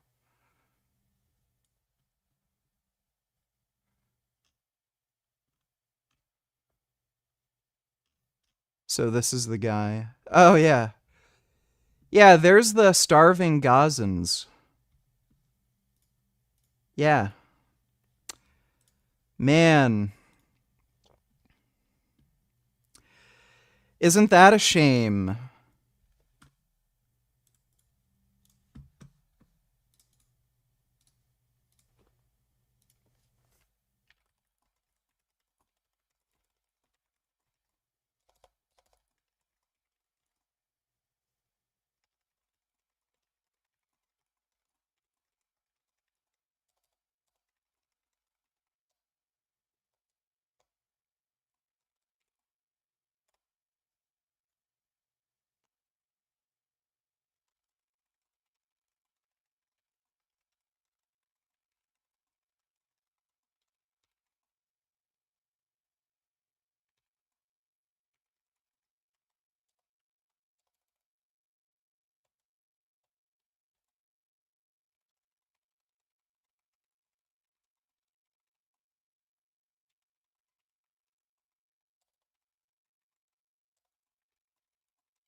This guy is literally more muscular than Jack, by the way.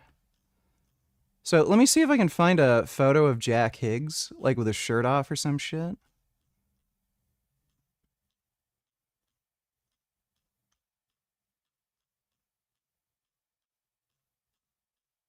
Maybe his girlfriend has some... I don't know if, like, this is... It's probably just Tash in the video. Tash might have some pics of Jack.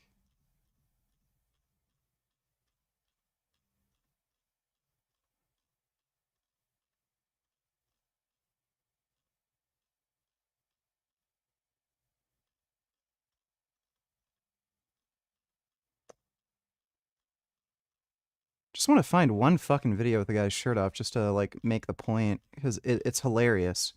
This guy is saying Gazans are starving, and then the fucking guy who's getting aid from the food thing is more fucking muscular and jacked than he is, while he's claiming these people aren't getting enough food and they're starving.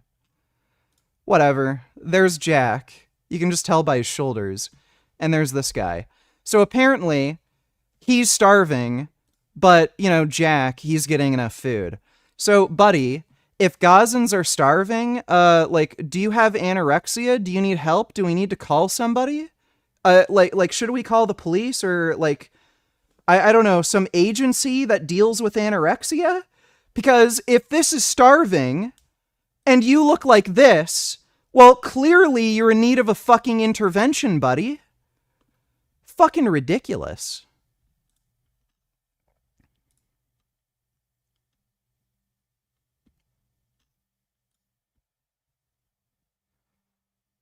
So, like, again, notice so this apparently is the same photographer who, like, posted this shit on his fucking Instagram.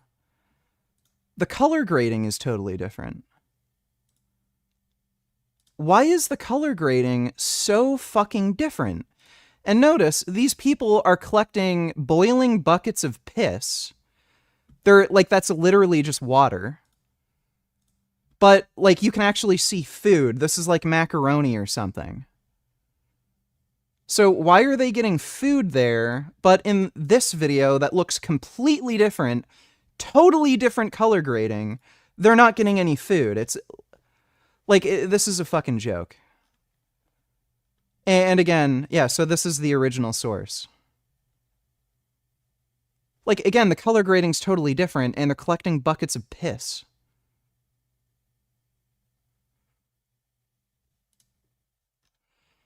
Oh, and there you go. That's the fucking incest baby. That kid is not starving. That is a kid who is a fucking victim of incest. His parents are fucking cousins. This woman probably married her first fucking cousin in some Muslim arranged marriage. Notice how the kid's, like, back is all deformed? Notice how the proportions are all fucked up? His, like, legs are super short? You can also see his ears.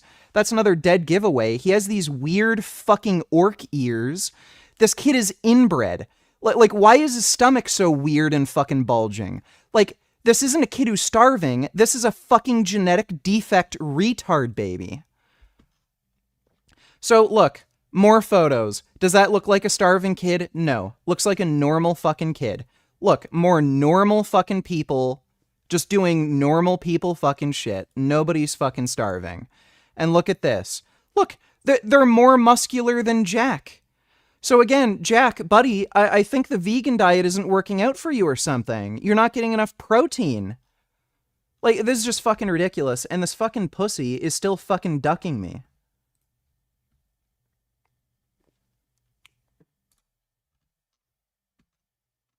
Yeah, he's reading his message. So he's reading my messages that I sent him. He was typing, and then he deleted his fucking message that he was typing. And now he's not typing anything again. This guy's a fucking coward.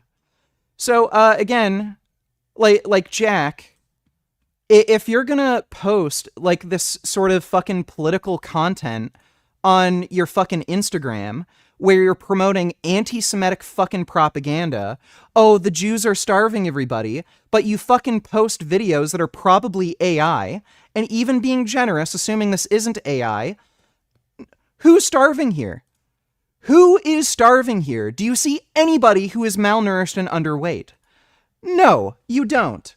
And what's fucking hilarious, if you're so fucking concerned over people starving, why in the fuck aren't you talking about the Israeli hostages? This footage was just released. The Israeli hostages that are being tortured and starved to death. This guy is clearly starving. Look at him. Do you see anybody that you posted in these fucking videos? Do you see anybody who looks anything remotely like the starving Israeli who is taken hostage by Hamas? So if you really fucking cared about, oh, starving people using starvation as a method of warfare, well, where's the sympathy for the fucking Israeli hostages, jackass? So Jack Higgs is a fucking anti-Semite. You're a fucking moron. You post this fucking horseshit on your Instagram story, and you're a fucking brain-dead fuck. So again, anybody with any sense in their fucking mind would look at this and say, well, you know, the war is messed up, but at least they're getting food. Because you, like, look at this. This woman has a fucking double chin. Like, it's ridiculous. He also sent me other footage on his Instagram from that photographer who supposedly filmed some of this shit. All of these people are normal weight. Anybody with any common sense would look at this and say, these people are not starving. They are getting adequate aid. But instead, this guy is pushing propaganda saying these people are starving when they're not fucking starving. But then, when there is a Jew that is actually starving, oh, for some reason Jack doesn't feel a need to post anything about that. And then when I call him out on it, and I say, hey, let's debate this issue, come on Discord, oh, I'm not interested in debating this, to be honest, but I'm sure you'll be able to find somebody who will. Fuck you, Jack. You're a fucking pussy, okay? Like, you're actually a fucking bitch. I have completely and utterly lost respect for you. Are you fucking kidding me? Like, did it really have to get to this fucking point? Oh my god.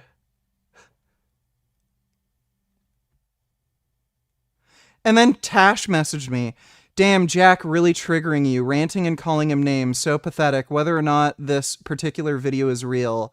What's fact is that there is a genocide happening and non-human people are also victims of this atrocity. Okay. Come debate me on Discord and present your evidence that a genocide is occurring. Or are you like the Carnists you complain about, who are either too... Yeah, who are... So, again, come debate me, Tash. They're both watching me. So, again, do you think it's at all reasonable if you post political content on your social media and somebody disagrees with it and they challenge you to a debate? It's just too unreasonable to ask for somebody to debate? Like, again, what is implicitly suggested here is fucking insane. You see normal weight people, not even normal weight, overweight, who are lining up for food, and then you're accusing Israel of committing a genocide and starving people? Like this is clearly anti-Semitic fucking horseshit. There's no other way of explaining it. You see normal weight people, and then you accuse Israel of starving people. That is anti-Semitic propaganda. And I asked Jack to show me one single fucking video of a person starving in Gaza. One single video. He was not able to show me one single fucking video. So if people were starving, we'd probably see something like this, right? We can find videos of Israeli hostages starving, but somehow we can't find one single video of Gazans starving. Isn't that funny? The only thing we can find are retard incest babies. So, gee, who's using starvation as a method of warfare? Like, fuck you both. You're promoting anti-Semitic propaganda, and if you're fucking calling me pathetic, well, who are the ones who are too afraid to fucking debate me? It's you two. So if you're gonna claim there's a genocide going on, if you're gonna post political fucking content on your social media, then you should be able to defend it in a debate. And I know these two are watching me right now. So come debate me. Why aren't you interested in debating the topic, but you're totally interested in promoting anti-Semitic propaganda? So fuck you. You know, if you're gonna debate me, you're gonna look like fucking idiots, just like the fucking Carnists you debate. Imagine you're the ones who always say, debate me. You're the ones who go out in public, challenge people to debates. And suddenly, when somebody challenges you, oh, I'm not interested, sorry, go find someone else. You'd never accept that from anybody else. So they're both fucking cowards. Like, wow, I didn't realize you two were fucking anti-Semites who hate Jews. Yeah, fuck them. Jack is being a Zionist prick. He should take down the Instagram. He's just spreading anti-Semitism and pro-Hamas propaganda at this point. Can you just call him anyway? Don't ask for him permission, just call him and put him on the spot. Also see if Avi's on. Well, I can't call him. How? If he's not on Discord, and he doesn't have to pick up. Thanks for the donation though, Dodo.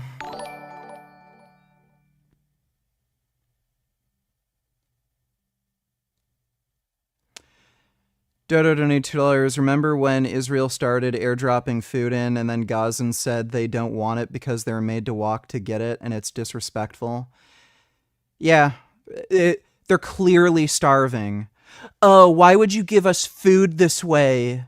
Fuck you, Israel. Yeah, that's what a starving person would say when food is airdropped in. Just fucking ridiculous. Again, it's... I would have respect for them to some degree if they were willing to debate me. If they were to, say, look, it's late, dude, we can talk about this later. It's Australia, time zone difference, or we're busy, maybe tomorrow or something. but like they're literally refusing to talk to me at all. Not only was he making up excuses to get in Discord right now, he wasn't even like willing to discuss it in fucking messages. Like, it's ridiculous. So if you're gonna fucking claim a genocide is going on, like, then debate it. If you want to make these claims publicly, then debate it. It's just... So again, when it comes to veganism, they're making moral claims. They demand people debate the topic because they see it as a moral issue. They're doing moral grandstanding about Israel and Gaza right now, you know, but then suddenly that moral issue, oh, I have no interest in debating it. Why would I? Well, if you find it a big of enough issue to fucking post about it, just like veganism, you make posts about veganism all the time. Why would you not want to debate the topic? It's fucking retarded. Forgot my namification, donate $2. If those kids are starving, these kids must be undead zombies or something. Never hear anyone talk about Yemen because there's no online clout to be gained. Well, yeah, no shit. Suffering for years. War, blockades, and inflation have left them struggling to get enough food. Right now, Yemen is experiencing one of the worst famines in modern history. Why? I don't know if this footage is real. The parents are fat. I think these might be incest babies. So this guy literally has man boobs and a big fat stomach. This kid is also normal weight right there. So is that kid. But that kid looks like he's emaciated. So this is more like fake retarded footage. Like, what is this? And threat of more could make their suffering. Oh, yeah. This kid's ears look weird again, and he has like a weird balloon head. Like, look at the shape of this kid's head versus this kid's head. I think that's just an incest baby. So I don't know about some of this.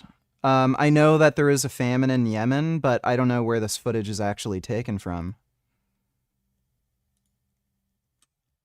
Strikes hit civilians. There are injured people in hospitals, and even those who were already sick panicked because of the bombing. Yeah, that's fishy. We have done nothing. This is Al Jazeera too. This is probably...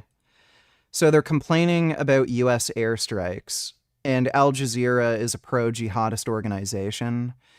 I think they got a hold of whatever footage they could to make the US look evil or something, and then, yeah, sure enough, they get footage of people complaining about the US bombings. We're terrible.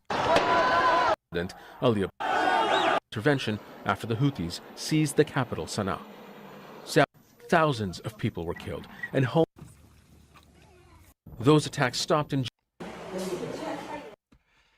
Yeah, I'm pretty sure they just found some incest kids again. Because, like, again, when you see footage of, like, parents being normal weight, but then the kid is, like, underweight, like again, dead giveaway.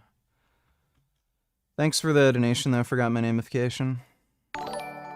Dodo donated $2. Is there any group of people so scared to debate this topic against you? Maybe just Muslims on the problem of evil? Yeah. Muslims on the problem of evil or moral realism, they're absolutely terrified of that topic. Other than that, yeah, the Israel-Palestine thing.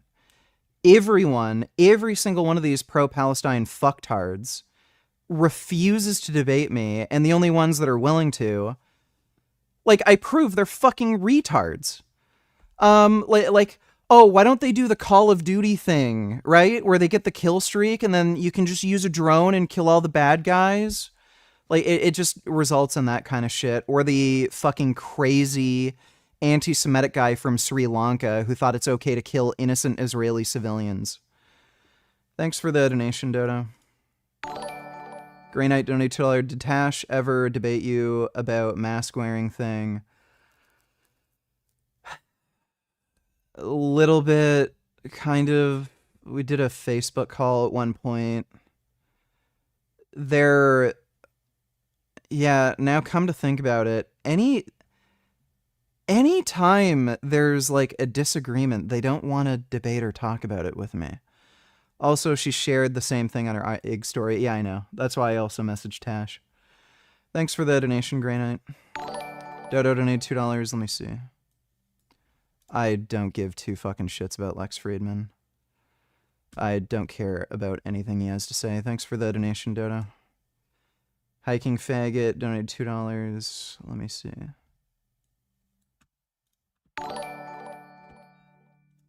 Jeez. That is especially frustrating coming from them. So again, when it comes to veganism, they'll make posts online about veganism and they expect people to debate. But then, when they do moral grandstanding about Israel-Palestine, I'm not really interested. Oh, here we go. Happy to discuss more once I finish filming content for animal rights, dude. We'll let you know when I'm available next. Oh, weird. So funny. After I call out your fucking hypocrisy and you being a coward, suddenly your fucking tune changes. I'm not interested in debate. I'll show you.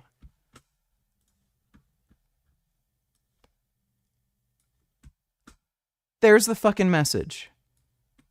So we go from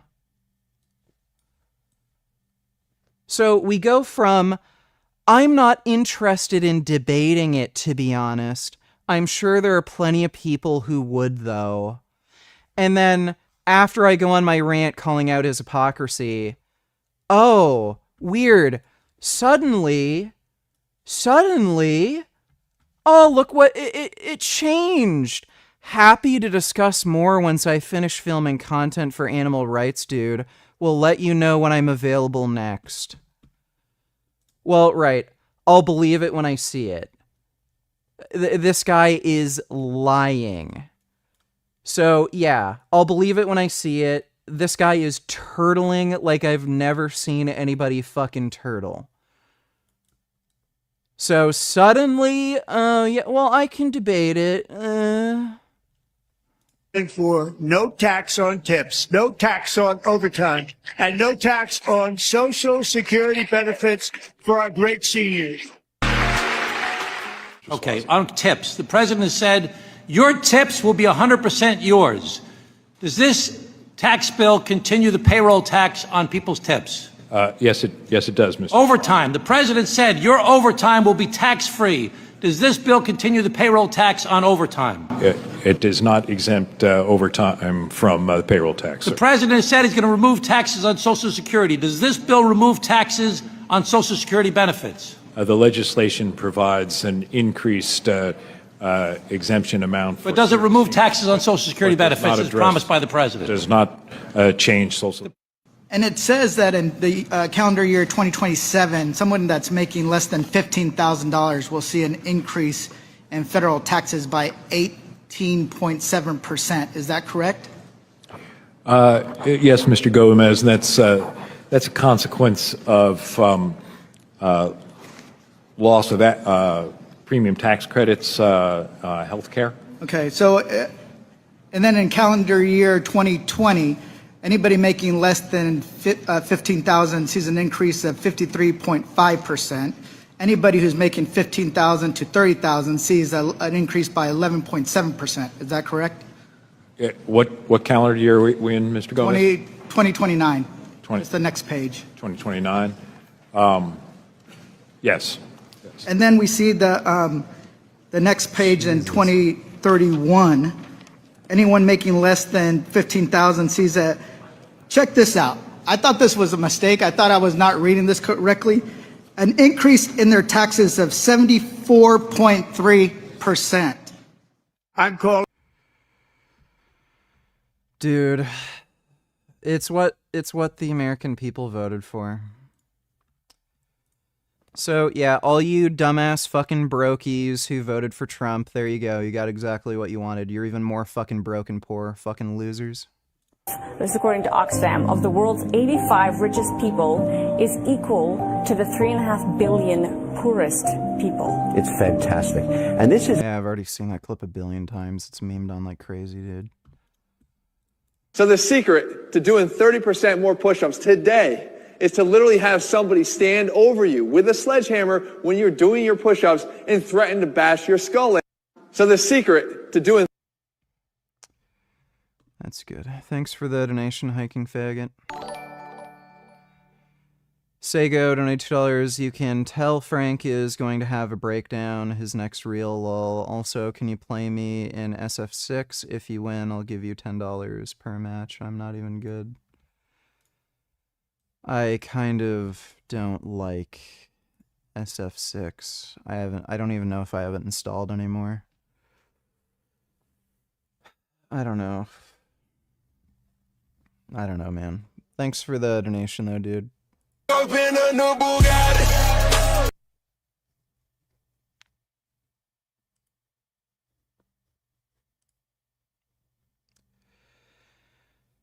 Well, so much for Frank's Wagyu.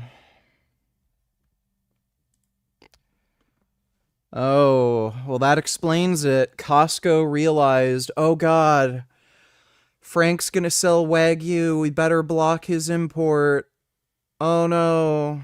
Dude, Frank would literally believe that. Thanks for the donation, Sego. Did you notice anything from the roids yet? Did we already watch the 4 new ments that Frank is kind enough to provide us with daily? No, I didn't watch the new Frank Mints. Gotta watch that.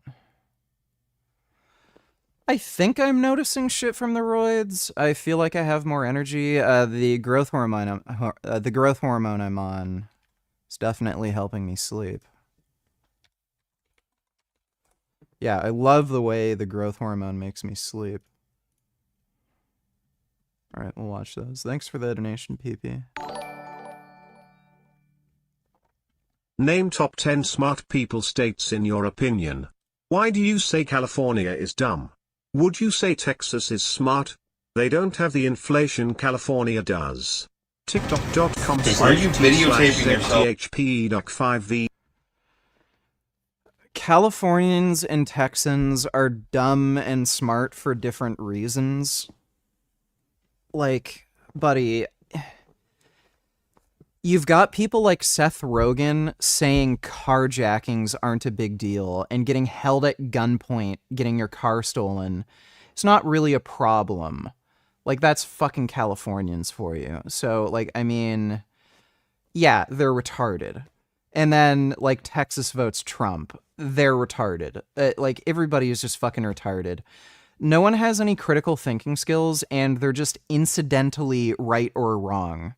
So everyone's just emotionally, ideologically motivated, and the reason somebody might vote for Trump, or the reason they're pro-gun, or anti-gun, or pro-socialized healthcare, anti-socialized healthcare, pro-Israel, pro-Palestine, you fucking name it, it's just for ideological reasons, and it's not because they actually used any critical thinking skills. It's just because they feel a certain way, and based on how they feel, they may or may not be right about a given thing. Eating a slice of pizza. Why are you 32 years old working as a delivery driver? Because I want to. It's okay. Because mommy and 7 out daddy of don't 10. pay for my life like you. And I had to climb my way up. I didn't get given a car.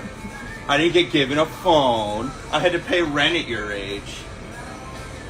I didn't get to go to free college where I can get drunk and grade girls in my profundity.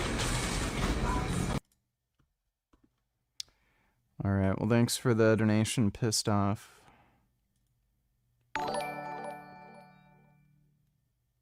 I didn't know Jack was such a Weasley pussy. He is so slimy and Weasley and dishonest asshole. I didn't know he was a slime ball. He doesn't even have the courage to debate you now, and he can say he doesn't agree with you and make his case, but he won't even debate. He's clearly not interested in debating, he's just fucking lying. So again, the first message he sent me after we were going back and forth about this Israel-Palestine thing, I'm not interested in debating. Find somebody else. And then after he watches my fucking rant on YouTube calling him out for being a fucking hypocrite, how everything he said was fucking stupid. He has no evidence for his fucking claims that anybody is starving. The only fucking videos he posts about starving Gazans show people who are fucking fat. Happy to discuss more once I finish filming content. I'll let you know when I'm available next. Yeah, available next. Right, I've heard all that before. And yeah, there you go. Tash hasn't even fucking messaged me back. Again, like, it's so ridiculous. If you're going to moralize online and say, this is wrong, this shouldn't happen, it's fucked up, Israel's wrong, or Palestine's wrong, or... Then, if somebody disagrees, I think you're expected, especially as, you know, online content creator and shit, to fucking debate somebody who's willing to fucking debate you.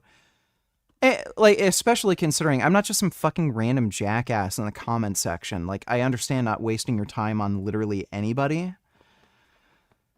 But, yeah, the way they're just fucking dodging, avoiding, like, answering anything that I'm asking, they won't provide evidence for their claims, like, just weaseling away, like, saying, no, I'm not interested in debating, and then only after I call out their hypocrisy, only Jack messages me back saying, I'll message you when I'm free, maybe. Like, they're like, I don't take you seriously, buddy. I'll believe it when I see it.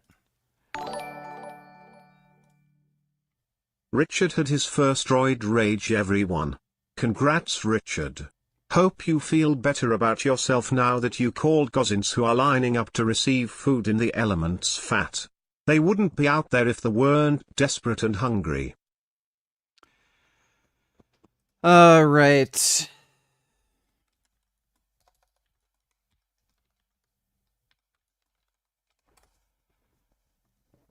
Look at all the...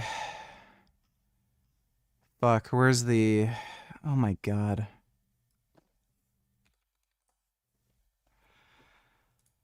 Look at all the starving Americans.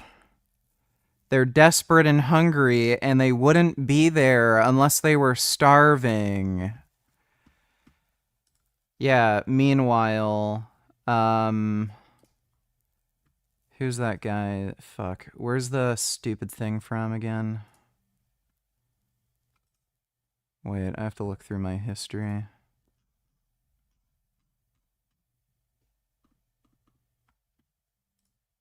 Yeah. Meanwhile, oh look, starving Gazans looking to get food. They're more jacked than fucking Jack Higgs. Like, it's funny, Jack is in your name, and you're less jacked than the fucking Gazans you claim to be are starving. So these are normal weight fucking people. They're getting adequate amounts of food. There's no evidence that there's mass starvation or anything. And again, if we're so worried about people losing weight and starving, well, oh, here's what the fucking Israeli hostages look like. Right, Gazan, Israeli hostage. Gazan, Israeli hostage. I can't hear anything or see anything you're saying. Everybody, oh, help the poor starving Palestinians. Oh, this is fucked up. Israel's using starvation as a method of warfare. Yeah, Israel's using starvation as a method of warfare. Fuck right off, dude. Like, by the way, even if you're gonna say some of these people do look a little thin, fuck them. Like, ask any of these people, do you like Hitler? Do you think the Nazis were good? What would you like to happen to all the Jews in Israel? Do you want them all to fucking die? What do you think about America? Do you celebrate, like, do you think, like, America should die too? Did you celebrate 9/11? When 9/11 happened, all the people in Gaza were having parties in the street chanting death to America. So, fuck these people. If they think all Jews should die, if they think America is evil, if they chant and scream and have parties and start laughing and smiling, when terrorist attacks happen where thousands of people get fucking killed in the United States, well, guess what? Ha, fuck you. How do you like it when it happens to you? I don't give any sympathy to people who have none themselves. So, fuck you, get bombed, have fun not eating, whine, cry about it. I'm gonna have a fucking party in the street just like you people did during fucking 9/11. As it, like, the fact that we have any sympathy for these fucking scumbags at all is just fucking ridiculous.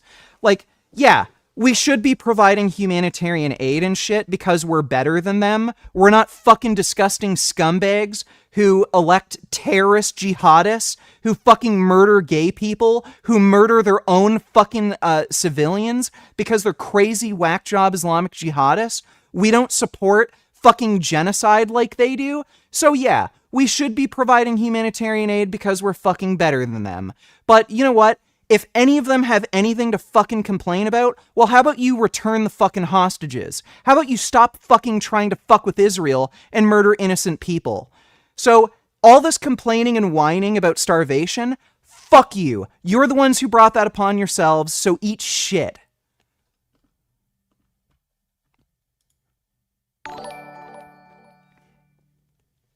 Clinton or Trump, because 10 years ago it was Trump for you. Also, what's the smartest states in America, would you assume? Why do people not critically think today and did more so back in the day when we didn't have this major party loyalty? Well, knowing what I know now, yeah, I would have preferred a Hillary presidency. My view was if Trump won, he would be a less ideal candidate in terms of economic policy. But, like, he probably wouldn't really do too much harm. He'd just be kind of a incompetent idiot, and, like, the Democrats would just run a better candidate, and sure enough, they did. You know, we got Biden. He was great. But, yeah, because Trump ended up winning that election, that definitely made it so he could win again. So, yeah, like, if I could, I don't know, manipulate things, I would have just had Hillary win. What's the smartest state in America, would you assume? I have no fucking idea. Like, everybody's just an idiot. Why do people not critically think today and did more so back in the day when we didn't have this major party loyalty? I don't think anybody really ever had any better critical thinking skills in the past. I think it's just how people are. Thanks for the donation, though, pissed off. Forgot my name vacation, don't need to tell others. Him saying he's working on an animal rights project and the way he worded sounds like such a bitch attempt to jab at you. I'm working on saving animals unlike you type of bullshit. Yeah. Yeah. Like, buddy, like, hopping into Discord for, you know, like 15, 20 minutes, as if that's really going to fucking take up too much of your time. Like, give me a fucking break. Thanks for the donation, though. Forgot my namification. It's just running away. Richard, you Zionist scum. Take a look at this poor Palestinian mother holding her starving Gazan child. Look how sad she is and how starved her kid is. I don't know, that looks like a plump, healthy shrimp. So I think that shrimp is getting plenty of food. Thanks for the donation, though, CDG. Yeah, I saw Avi post on his Twitter that there is a concern for starvation. The thing is, his main evidence was food prices. So food prices are not a great indication of actual food unavailability. And, like, you can see this with Chinese migrants who are going through South America to illegally cross the United States border. Where did he post that? I can't remember where he made the post. But the issue is people are going to be willing to pay very high prices for food items that they want. So if you look at these aid deliveries, they're getting sent like a lot of rice, spaghetti, macaroni, stuff like that. If they don't usually eat these foods too much or they don't like them, you could expect like the price of foods they do really like anything that would be required to make falafel. So like, I don't know, black beans, chickpeas, cucumbers, onions, like a mix of those foods, the price is going way up. And you see this with Chinese migrants who are going through South America. There's so many Chinese migrants going through South America to cross the American border that there are people who are cashing in on it, and they're actually supplying Chinese food to these Chinese people. It's not that these people aren't able to get food, they just don't want to eat South American food. So they don't want to eat like tacos or empanadas or whatever the fuck, people in that like those countries eat. So they're willing to pay like exorbitant fucking prices just so that they can eat like Chinese noodles and shit like that. So I don't know if some of the price increases are related to that. We've also seen like during COVID, like look at the toilet paper situation, right? So if there's no regular economy going on, like nobody has jobs really, and they're relying on all these aid shipments, there could be mass hysteria where, oh, get the food while it's still here. Who knows how long this aid is going to come in? People may be like stealing and hoarding food, sort of like how people stole and hoarded toilet paper and then sold it on the black market for like ridiculous fucking prices, and you needed to pay like $100 for a fucking bag of toilet paper. Similar thing could be going on there, but again, I don't know what Israel could necessarily do about that. Like, that's not a situation where you could necessarily criticize Israel. You could like bring this up as a problem and say like, I wonder like how we could solve this issue. But like, again, making an implicit, at the very least, or explicit claim that Israel is deliberately starving Gazans because of like weird, issues with mass hysteria and people stealing and hoarding food, like they hoarded toilet paper during COVID. Like, Israel's not to blame for that. So, and I mean, Avi makes this pretty clear too. It's clear that enough aid is in fact going into Gaza. He's outlined that there could be some supply chain issues. But yeah, Hamas arm clearly fed, hostage arm clearly starving. Yeah.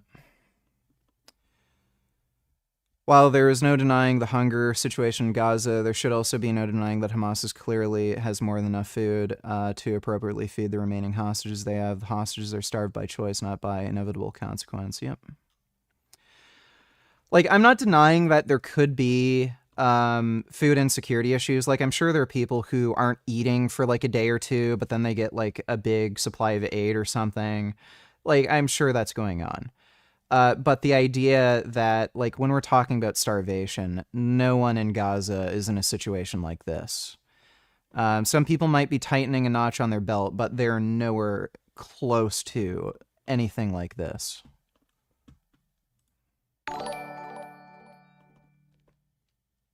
I would be willing to debate you on Discord right now, but last time you refused. That also makes you a hypocrite, since you whine when someone won't debate you, but when I offered to debate you, you refused. There are also others in chat who would debate you. No, because every single time I fucking open up Discord, none of you fuckers show up, or there's some fucking jackass who tries to play, like, footage of some dude jerking off, or says the N-word over and over again. So, I'm not just opening up the Discord because some fucking retard troll on fucking Streamlabs says, open up Discord, I'm gonna debate you. Message me on Instagram or something if you actually want to have a debate so I can see your profile or some shit, but I think you're just completely and utter full of shit. I'm not falling for that fucking trick again. Thanks for the donation, Soul Child. Watch this short, it's really funny. You guys aren't going to laugh at this one because you're told you're not supposed to. No, that's not this crowd. All right, some dude beat the shit out of his girlfriend, right? Well, you're off to a good start. You know how to get a crowd. You had them. You're like, yeah, I can top that. How else are you supposed to watch the news? Am I really supposed to be going like, oh, for the whole time? Or you can laugh. I mean, it's a choice. I have to like, go. how does it help me? But how? Okay, I want to hear you pull this out. So my wife was so sad about it that I had to make a joke because I wasn't mature enough to be sad with her. Right. So I was going like, what do you think she said? What do you think that last thing she said, right? Sake. You know? Yeah, exactly. So she gets all mad, right? So she got really mad. Why did she marry you? She's lovely. I've met her. She's wonderful. So then like a week later, my mother-in-law comes over, right? The fucking story comes on the news. And after the story's over, she goes, I know I shouldn't say this. My wife goes, Mom, don't say it. And she just goes, I wonder what the last thing she said was. And I died laughing. My mother-in-law died laughing, and my wife Jumped out of the room. Yeah, but at the end of the day, neither one of us beat her up. So, like, she can't hear us laugh. I'm not happy that happened. Well, I don't understand what the fucking news is. It's just like, hey, here's a bunch of shit you can't fix that happened that was horrible. Thanks for the donation, Chef Poppy. Sego donate tillers how Richard expects the hostages to have a 5-star meal, dum-dum. How can they give them food when they have no food to eat? Right, that's why they are all fat. He should starve. You want the hostage to have a 5-star meal. Also look up dancing Israelis on 9/11. Yeah, I know about that. You're just a fucking idiot.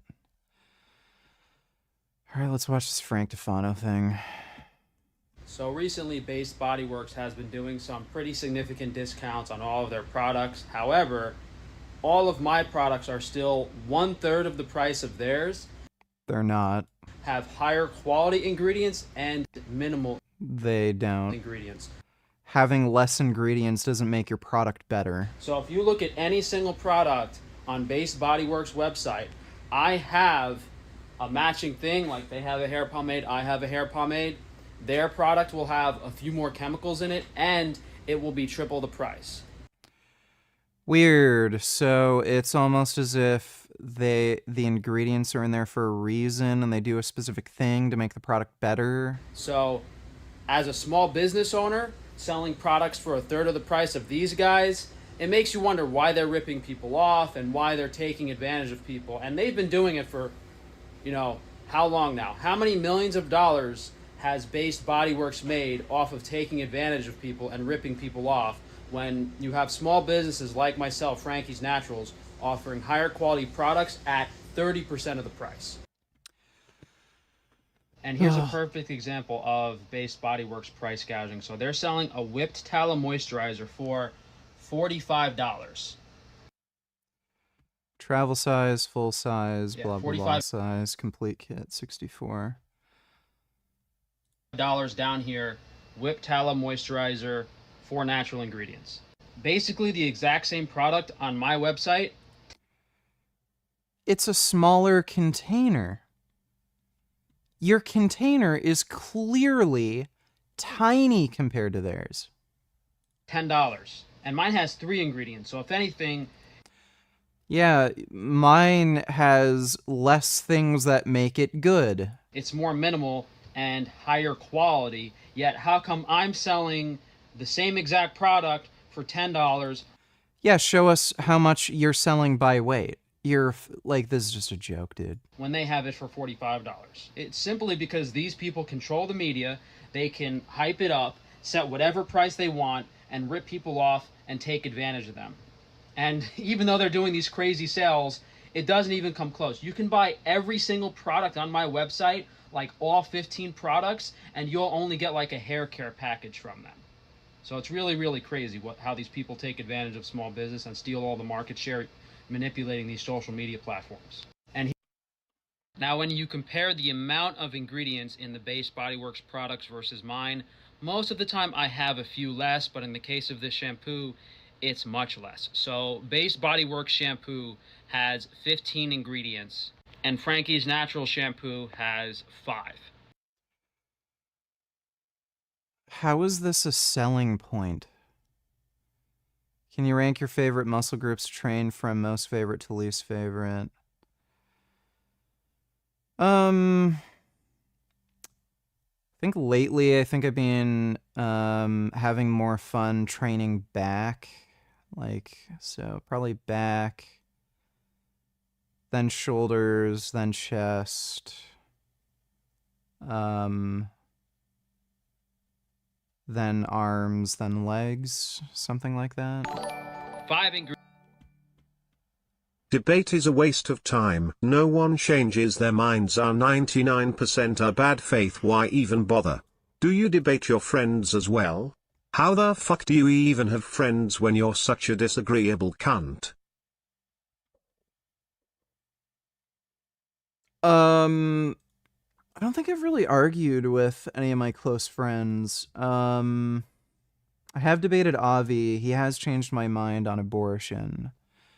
But yeah, it's pretty rare that people debate and have their minds changed. But again, it's not because they think logically. It's because the reason they have certain positions on things is because of feelings and ideological motivation. Thanks for the donation, though, Richard, the debate retard. Ingredients, half the price.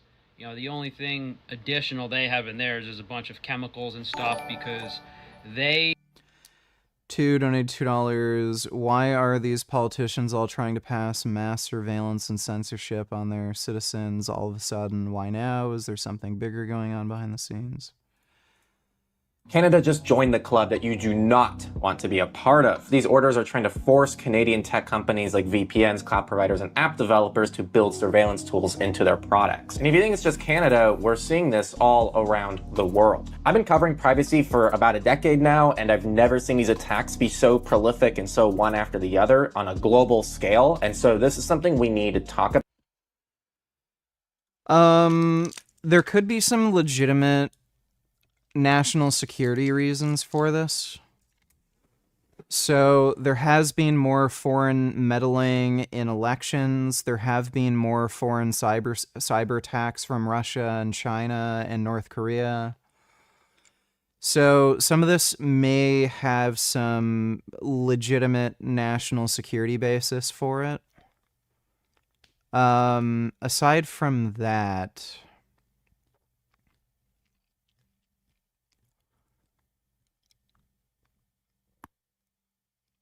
one thing I can think of is I know a lot of these tech companies like,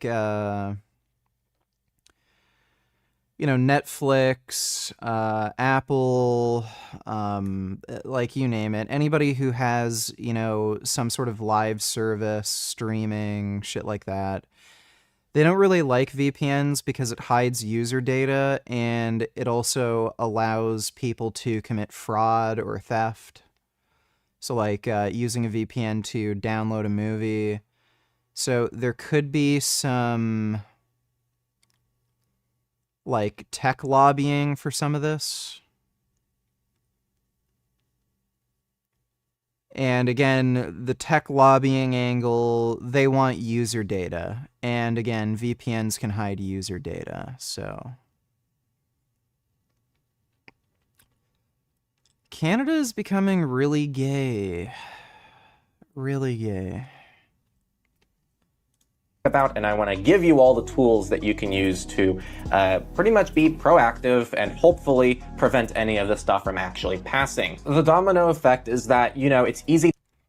I'll just watch this later on my spare time. Thanks for the donation, too. The irony of this influencer, K. Shammy, selling out his D-bloat supplement is someone who has no clue about diet, health, or nutrition, making thousands and thousands of dollars off of people who also have no clue about diet, health, or nutrition. And to actually de-bloat, that's a whole lifestyle change. Following an organic diet, drinking only high-quality water, exercising, recycling your lymph fluid, really getting the body moving. You have to change your whole diet and lifestyle to actually debloat. Now, if we're going to touch on each of these supplement formulas, you have some electrolytes here, some antimicrobials, and some enzymes, which each have different applications and might contribute to debloating, but he has the wrong ingredients, the wrong ratios, and the incorrect application. So let me show you some things I have personally formulated over the past few years of my business. He's using potassium chloride as his potassium source in the electrolyte supplement. This lemon light that I make has 4 times the amount of potassium as sodium. So if the amount of sodium and potassium are the same in the supplement, you're technically not going to remove any sodium from the body or from your cells. So whatever electrolyte supplement you're buying, if the amount of potassium isn't substantially higher than the salt content, you kind of question the formula and what it's actually being effective for. Or you could go completely natural and have coconut water. This is Taste Nirvana, the best tasting one. We have this on frankiesstrange.foods.com, and it has 400, almost 500 milligrams of potassium per 80 milligrams of sodium. So it's 5 times the amount of sodium as potassium, and it's completely natural. Way more effective than any electrolyte supplement on the market. Now, compared to a natural and safe product like mastic gum, all of those bitter herbs and roots, dandelion, are just going... Yeah, ChatGPT isn't going to give you great answers on the incest issue. So just looking on Google, the AI overview. NGO reports the Jerusalem Post reported in late 2024 that incest was the most common type of complaint received by the Association of Rape Crisis Centers in Israel, representing 36% of all complaints. It's important to note this data refers to Israel, not specifically Gaza. Non-government organizations, NGOs, have reported an increase in domestic violence and abuse incidents in Palestinian territories, including Gaza-related factors like conflict, displacement, COVID. So, there was another source. This is a pretty prolific problem. So this is Arab sectors of Israel, by the way. If you look at Arab populations in Israel, there's actually a huge issue with incest. Where was the other thing? I think something like, yeah, 40% of sexual violence, reports of sexual violence among children, like up to the age of 18, involve either family members, so incest, or neighbors. It's very high. OCHA, specific risks facing women, girls in Palestine. Women, girls in the occupied Palestinian territory face discrimination, blah, blah, blah, sexual exploitation. 10% of households report women and girls avoid areas near Israeli settlements, checkpoints, community areas, market, public transportation. 31% of households in the West Bank, 9% are concerned about safety. Where's this shit about incest?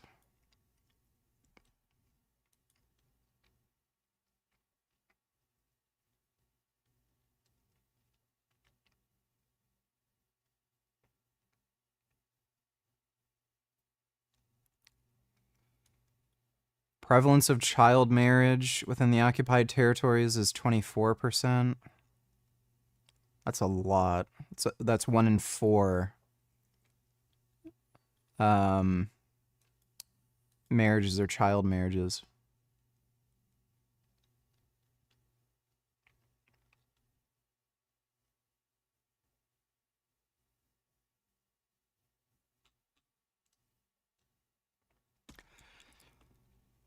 I'll look up the sources later when I debate Jack. To damage your liver. This stuff will improve your organ function, keep gut... 17-year-olds or children. Dodo Donate Tellers, do you think Jack is being stringed along by Tash? I mean Tash because her friend group is pro-Palestine, so her boyfriend obviously has to be pro-Palestine. Is her friend group pro-Palestine? I have no idea who they're actually friends with. Like, no fucking clue. I genuinely wasn't even aware that they had friends. Like, it's possible. I have no idea why they ended up getting this stupid fucking idea anyway. Thanks for the donation, Dodo. Motility high, and most importantly, it's not going to get absorbed by the liver and stored in your organs. So you're going to get this inflammatory reaction from all of those herbs and roots that are damaging your liver, and Yeah, sure. people think that flush is actually benefiting them, but it's not. And that's one of the biggest misconceptions in the supplement industry, is that all of these plant extracts are good for you, and then you're combining 5, 6, or 7 of them at once, and this is just a single product individually on its own that's way more effective and way safer. And enzymes are great for digestion, but he doesn't even have the protein digesting enzymes, pepsin, trypsin, and chymotrypsin in his formula, because they're more expensive. And if anything, digesting protein is more important than all of the other macronutrients. That's great. Don't actually have an understanding of formulating and manufacturing, and they did not put the extra effort into making a truly special and unique product for their consumers. There is a reason I have the shampoo on the market that has the least amount of ingredients, and I would place a bet on that. If anyone can find shampoo with 5 ingredients or less, I would be absolutely shocked, because I mean, I went These SJWs complain that Palestinians need food, but I bet not all the foods provided to Palestinians is vegan. The real victims are the animals the Palestinians are eating. Yeah. Should reduce their food. Just give them corn and carrots or something. Thanks for the donation, Jay. very, very far, and it was very difficult for me to do this, and the closest I've seen is 10 or 15. All right, well, that's Frank. Mixing things up, sampling new configurations. Okay, I cannot fucking care less. Dodo sent me that for some reason. Answered yes to both questions 1 and 2.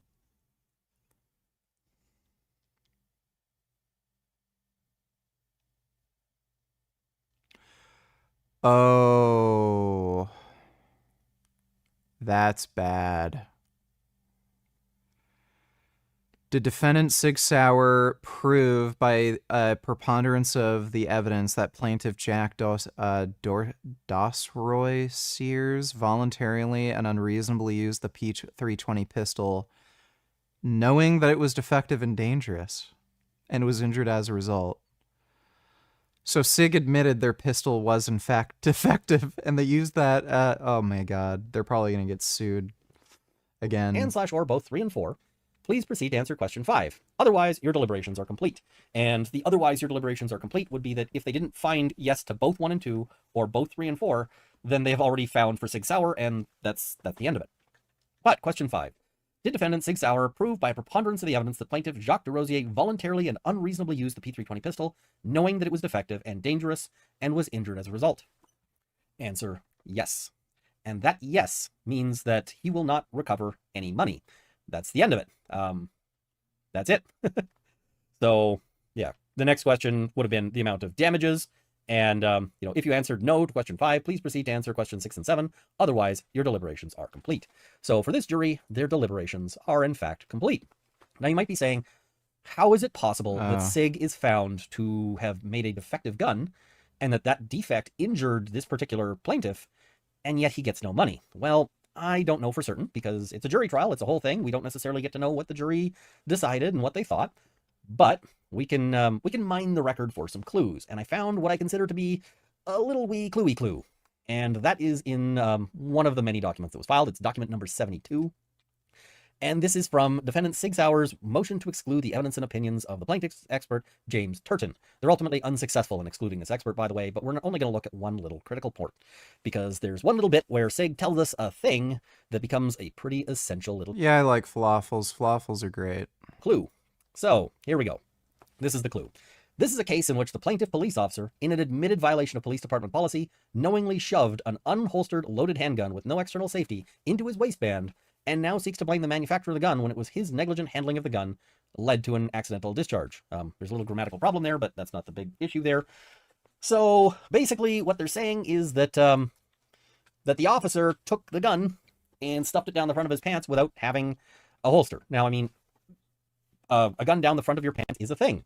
It's called appendix carry. It's actually very common. But you very much want to do this with a holster, right? You very much want to make sure that you've actually got a holster for this process, because a holster does critical.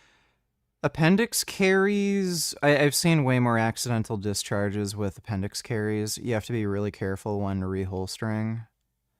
And you definitely do not want the gun to go off when you're appendix carrying, because, yeah, you can literally blow off your own dick. It's just really convenient for a conceal carry, though.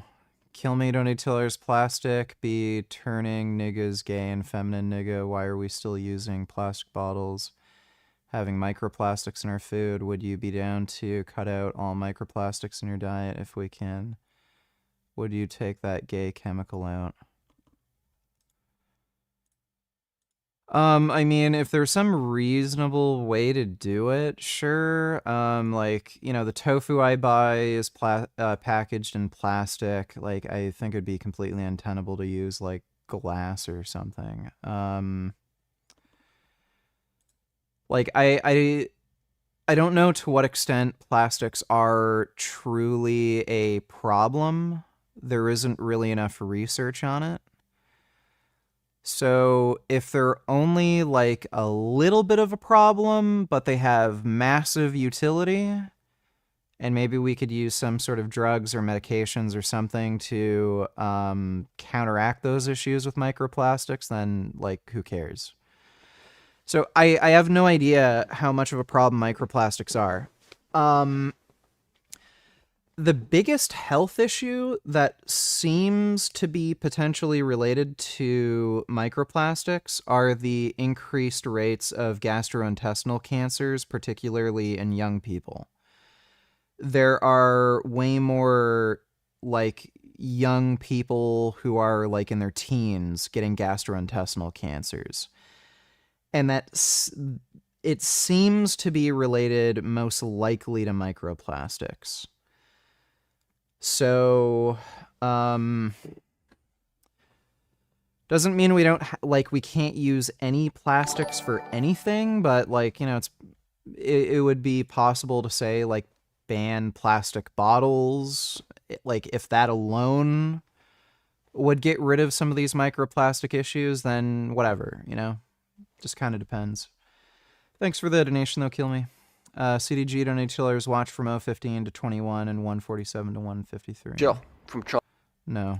Thanks Well, for the things at this donation, particular CDG. juncture. One of those critical things is that it prevents anything from touching the trigger. Because if you're just stuffing it down the front of your pants, you know, if your underwear gets a fold in it or something, it can catch the trigger and possibly make it go off. So it seems likely, and I can't say for certain, right? This is a jury verdict. It's kind of inscrutable to a certain extent. I haven't spoken to any of these jurors. I haven't gotten any of their takes. I'm just trying to figure it out from looking at the case record. But it looks like he may have lost out on money based on the fact that he stuffed the thing down in front of his pants. But it is still a bad ruling or a bad finding for SIG. The reason why I say that is not because it has any precedential value. It doesn't. It's a jury verdict. It doesn't convince another jury one way or the other. But if one jury was able to be convinced that this thing was of defective manufacture, then probably another jury can too. And they won't all be people who are trying to carry it sort of dickless gangster style, but that'll also include people who were using proper holsters and maybe have a better case. And one of those people who maybe has a better case just filed a suit. This is the case of Richard Fernandez Jr. versus Sig Sauer and CTC Gunworks. Now, at the beginning of this video, I said that this is a reason why there might be some concern, not just by Sig, but also by gun stores.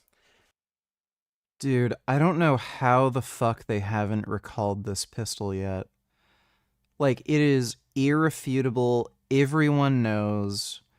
Not only are there enough anecdotal reports at this point, but, like, it's been, like, YouTubers have proven this. It's an unsafe gun, and there's a defect in it that can make the safety on the sear disengage. And so CTC Gunworks is the gun store that sold him the P320 in this case. Can I make my So camera Fernandez bigger? is Not really. another instance of an police officer whose gun went off, but this one he indicates that his own gun went off. Again, this is just a pleading. It's not a finding. It's not a ruling. It's not anything like that. But he says that his own gun went off while fully holstered and without anyone ever pulling the trigger. So, by the way, that first case that we looked at, It was filed in 2022, and we're just now getting a verdict in 2025, so you can sort of gather that we won't see a verdict on this one for a while. But I will also point out this one's got a neat little shout out to a YouTuber, Brandon Herrera, also known as the AK guy, who's got a YouTube channel that is way bigger than mine. Gets referenced in a citation. So does Achilles Heel Tactical, who I'm not familiar with, but maybe I'll have to reach out. So this is a bit of a big deal. Now, I also started out. Was Jasmine a motorcycle rider? Would Jasmine ride? Or did she not, or was Jasmine a rider? Jasmine would just ride in the sidecar with you, right? Did she ever go out on her own with a motorcycle, and did she enjoy it? Jasmine ride, or whenever you would. I bought her an SV650 when she moved out. She couldn't afford to keep it. So the bike was titled under my name anyway. So I've got an SV650 in my garage. And like you'd expect, no, she takes everything for granted, doesn't appreciate shit, and even though she asked me to get that motorcycle for her so we could go out riding, she would rarely ever go out riding with me and would come up with every fucking excuse imaginable. It's too hot, it's too cold, it's too windy, I'm afraid to go on the highway, I'm too tired, I had a long day yesterday, I have something else to do, I'm playing video games, I don't want to go out, and then she would complain to me that I never took the initiative to actually do anything with her. So, yeah, I'm the reason the relationship ended. Alright. Thanks for the donation, though, precedential value. And I said that I would be a bit nervous about this, whether I was Sig Sauer, and you could tell that Sig's got a reason to be concerned. Whether as gun stores, and I think I've covered the gun stores issue, right? We're seeing one getting sued. I suspect we'll see more gun stores also getting sued. But also, you're saying, wait, you're putting in SIG P320 owners. And I don't just mean the possibility that this thing goes off and does this. I also mean the possibility that this could end badly in all sorts of circumstances. For example, imagine the circumstance of you pull a P320 in a defensive situation, and it gets excited and decides it's shooting time when you're still not there yet. That's a problem. And you could be in a situation where they might say, well, that's 21st and Untiller's Road Rage, Jasmine rants are going to be great. When can we expect you to be peak roids? Also, can we play Battletoads now? Probably by the end of the month-ish. I think it takes, like, at least 30 days of daily injections to see your testosterone levels peak, but it might even be up to 2 months because I'm using long-acting esters. So I'm probably going to get my blood tested again 2 months from now and see where I'm at. If I'm noticing side effects by then, like by the end of the month, I might try to get another blood test before then. But yeah, I'll probably get another blood test in about 2 months, see where my testosterone levels are at.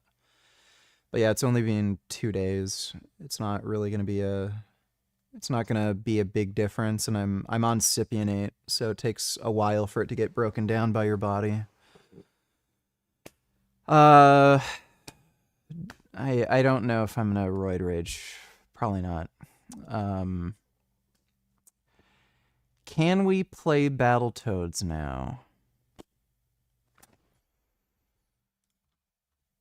I don't know. Buddy of mine said he wanted to play COD after I stream.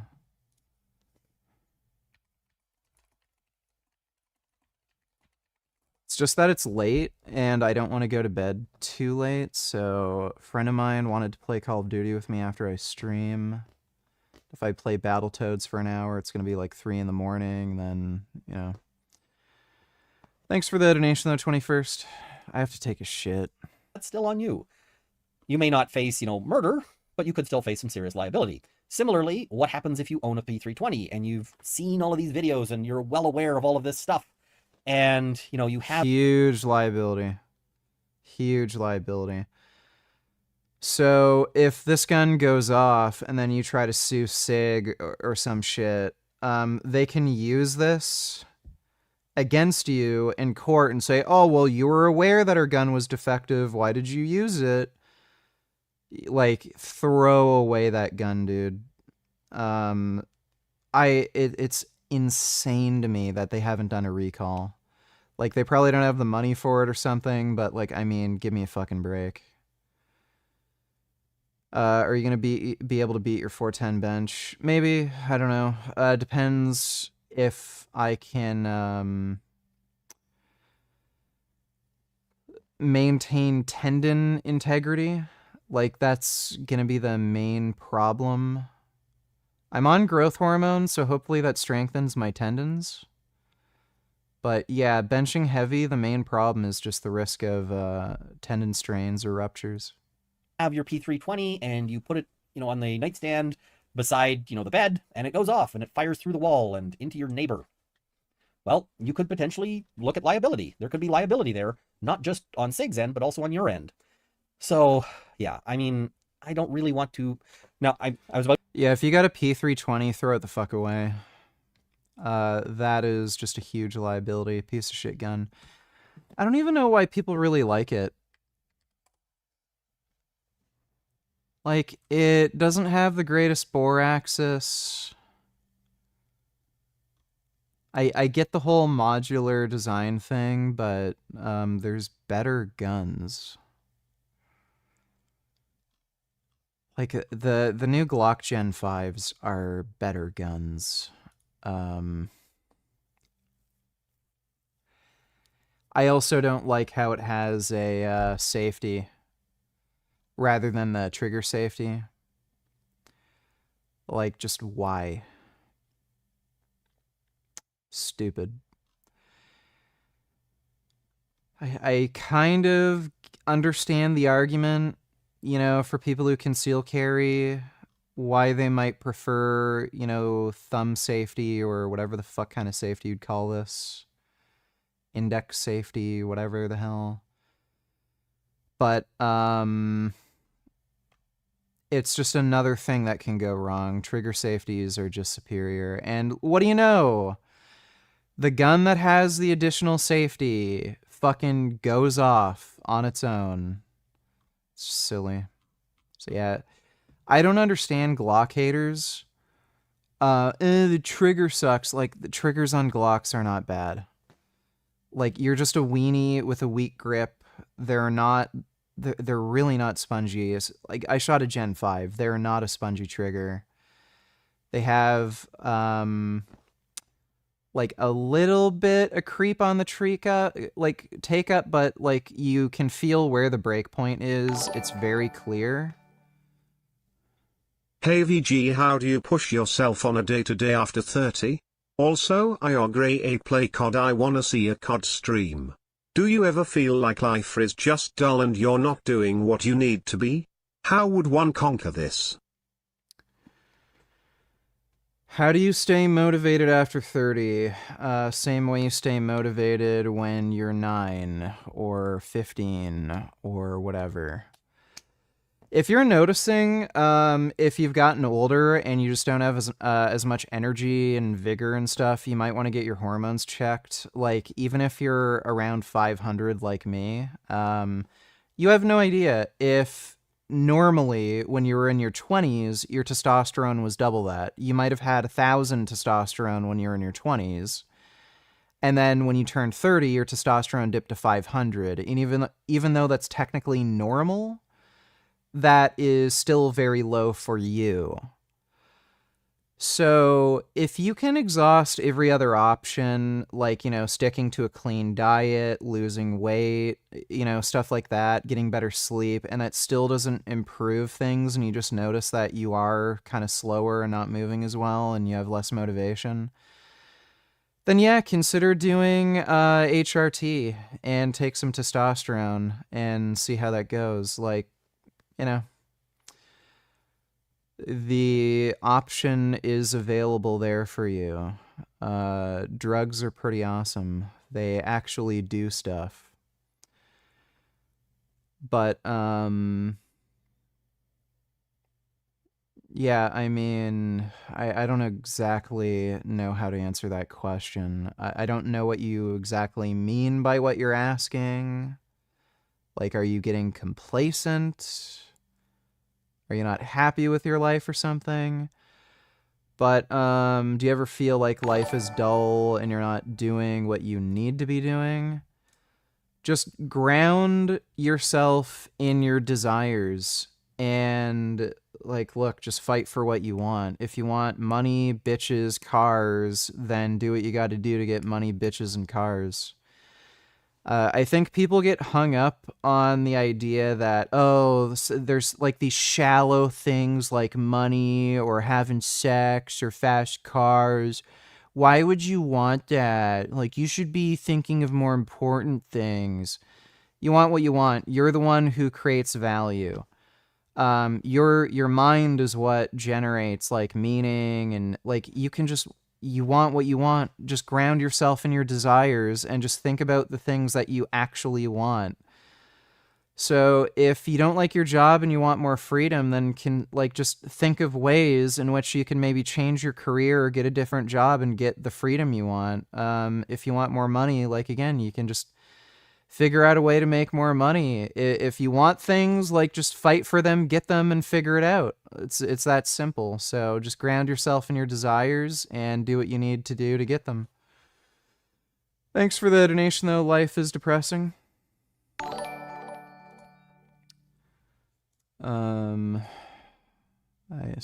Just give me a second.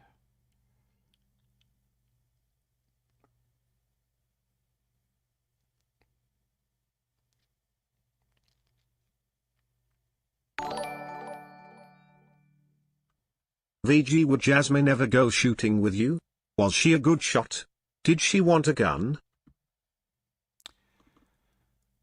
She never went shooting with me.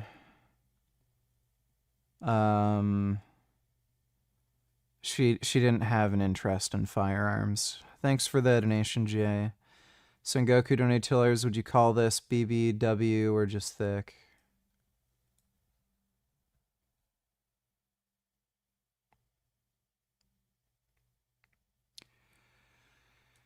She, like, highly unlikely she got a Brazilian butt lift.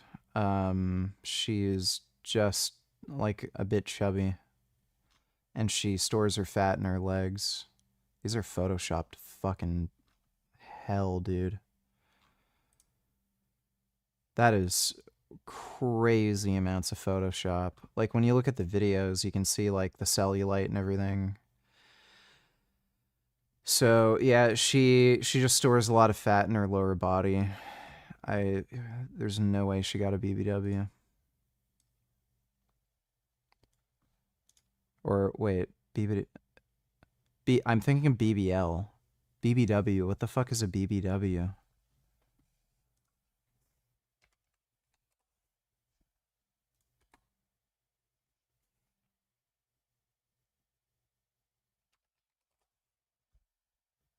What is a big, beautiful woman? Oh, okay.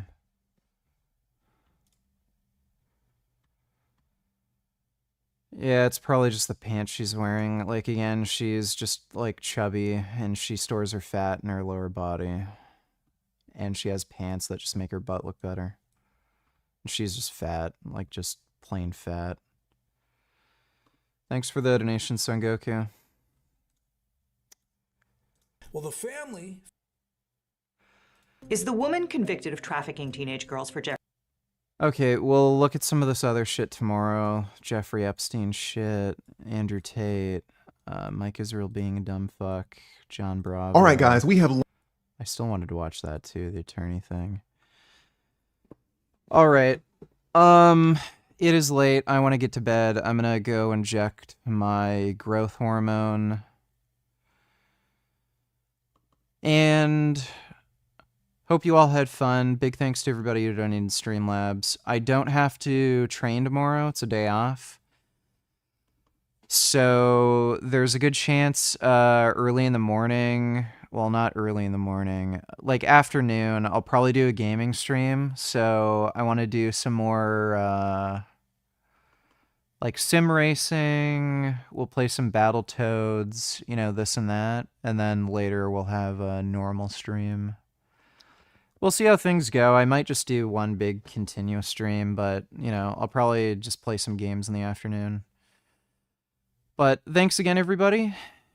Go for the 500-pound bench. I'll do it if it's safe. Like, the last thing I want to do is have an injury that's going to permanently scar me and fuck me up for life. So if it's safe to bench 500, I'll do it, but I'm not just gonna, you know, keep pushing the weights when I'm just gonna tear a tendon off the bone. And stop fucking spamming the same like, you're so annoying. But thanks again, everybody. I'll see you all tomorrow, and sweet dreams.